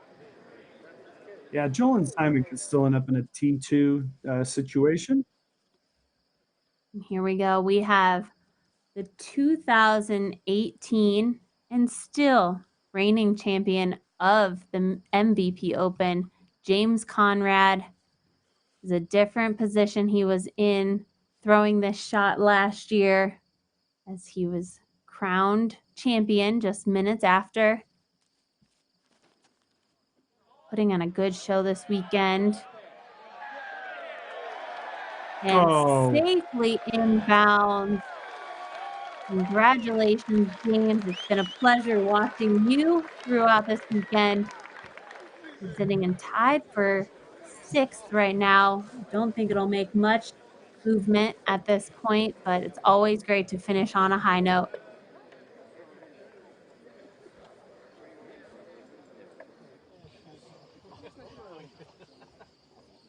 And here is the bird's eye view from the sap house.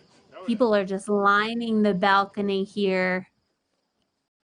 Oh, Garrett's just conceding second place. So at this point, McBeth is pretty much the champion of this event. And at the end of the day, I think a lot of sad people at home and maybe in our hearts, we would have loved to have seen him go for it.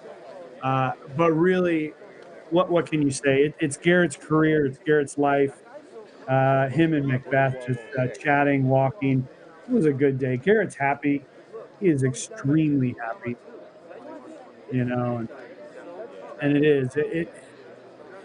Not only is Garrett proud of what he's been able to do, but a bogey here could really drop him down. A double bogey could drop him even further down. And being a touring player, that's a lot of money as well. So points, prestige, all those types of things. Playing the long game. So congratulations to Garrett. Proud of him. But McBeth still has to make his shot. There's no doubt about it. And see his disc just to the right of Barsby. Barsby, nothing to lose. Let's see if he can throw it in. He is sitting solidly in 5th place. One more shot for Paul McBeth.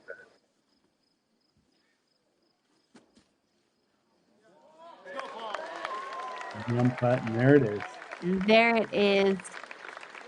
Almost written in permanent marker. Yeah, they'd start to write on the crystal at this point, for sure. See if Double G can throw in a sonic putt. Oh, and giving it a great run. An amazing show that these guys just put on today for us. That was so exciting. The jostling back and forth and the strokes back and forth. And in the end, the way things shake out, you just never know how they're going to happen.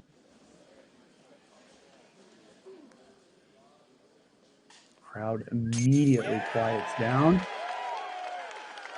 I thought the sound was off for a second. There are hundreds and hundreds of people surrounding this green. You can see just at the back of Paul McBeth.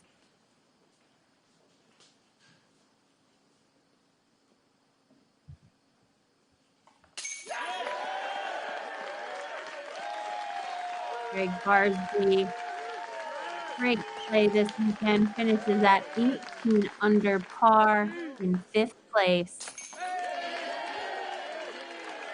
Garrett Gurthie claiming the 2nd place position.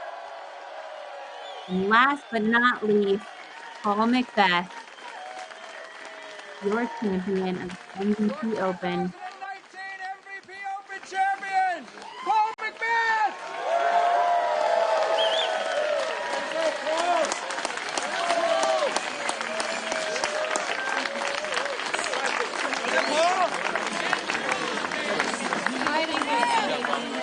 Scary how normal it is for Paul McBeth. For regular people, Paul, but he's looking serious. That was just absolutely incredible. And we just saw Terry. We just saw Terry say, "Hey, Paul, I'm going to need you." So, Paul, we will have Paul McBeth here in just a few minutes. But, whew. All right. Oh, man. We made it, Yeah, Nate. how We much made fun. it. Yeah. How exhausting for us. I mean, we've Yeah. been sitting here watching such exciting disc golf. I mean, from here to there and watching the coverage, there was so much action going on. Mhm. Just break down this round.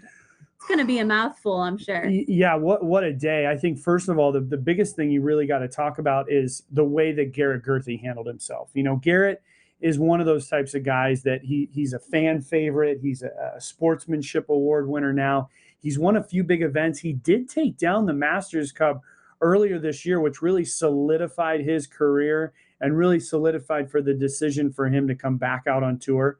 But today, I really still feel was like a coronation, because Garrett, the big putt on 14, that was his moment right there. That was his moment to stand strong and say, I'm here. And it came down to the very end. But at the end of the day, it is scary. And I use that word not cheaply. Scary how calm and comfortable Paul McBeth feels in this position. There was multiple putts that he made today that we just were back in our seats and blowing up, and Zuka replay that, and let's go for another one. So what an incredible day. Just to not forget about all of the other great players in our top 10. Joel Freeman came back with a very solid day today. Simon Lizotte put on a show. In fact, I think a lot of us were rooting for Simon to get in there and maybe give us a playoff. Gregg Barsby, what a showman. And he loved that atmosphere, definitely right around that 7 and 8. James Conrad, Nathan Queen, Makila from Finland. Really nice finish for Makila. And Ricky Wysocki, who is a multiple-time champion here, made it into that top 10. Adam Hammis, who we saw yesterday, finishing at 13 as well. So overall, just a fun day. That was so fun. I have to say that was the most exciting round that we've been able to witness during this live coverage this entire year. There's just something about this event. Things can just switch places so often that you just don't know what's going to happen. You can't expect who's going to win, but this is a familiar name for us. Paul McBeth is there with Terry, and we're going to catch up with an interview with them and just to got to know what's going on in his mind. So we're going to send it over to Terry. Hey everyone, Terry Miller joining our champion, Paul McBeth. First of all, congratulations. How does it feel? Feels good. I mean, it's always awesome to come up on this 18th green and see this gallery that we have, and every year it seems to grow, so it's good. Fair to say this is the loudest, most rowdy crowd you've played in front of in a while? In a while, yes, and it's not just on 18. There's 8, there's 14, there's 18, so it's all over the place. All right, well, let's talk a little bit about your clutch performance, and I think about going back a few holes, maybe to hole 14. You put all the pressure on, you park it on 14. Double G has to make a solid putt. And then on 15 you come back just to save the par. That was 45 feet? Yeah, it was a lot longer than I wanted. But, I mean, it was a good scramble 3, making that putt, knowing he was parked, and it kind of just set me up for the way that it finished. What were you thinking as you come down the stretch, and maybe in terms of strategy? Are you comfortable at any point, whether it's 17 or 18, with the lead? Yeah, I mean, when he laid up on 17, I mean, we were right next to each other. He laid it up. I don't know if he was trying to play chess or something, but I just made a few of those earlier, so I wasn't laying that one up. And he probably knew that. But, yeah, I was able to make that one and kind of just seal it at the end. I was surprised that he laid up 18, but, yeah, it's not the easiest green to hit. Well, and then maybe as you're talking about chess a little earlier, trying to keep the pressure on you, but coming up 18, I think a lot of our players are looking at where they might finish, and is the extra go worth the money.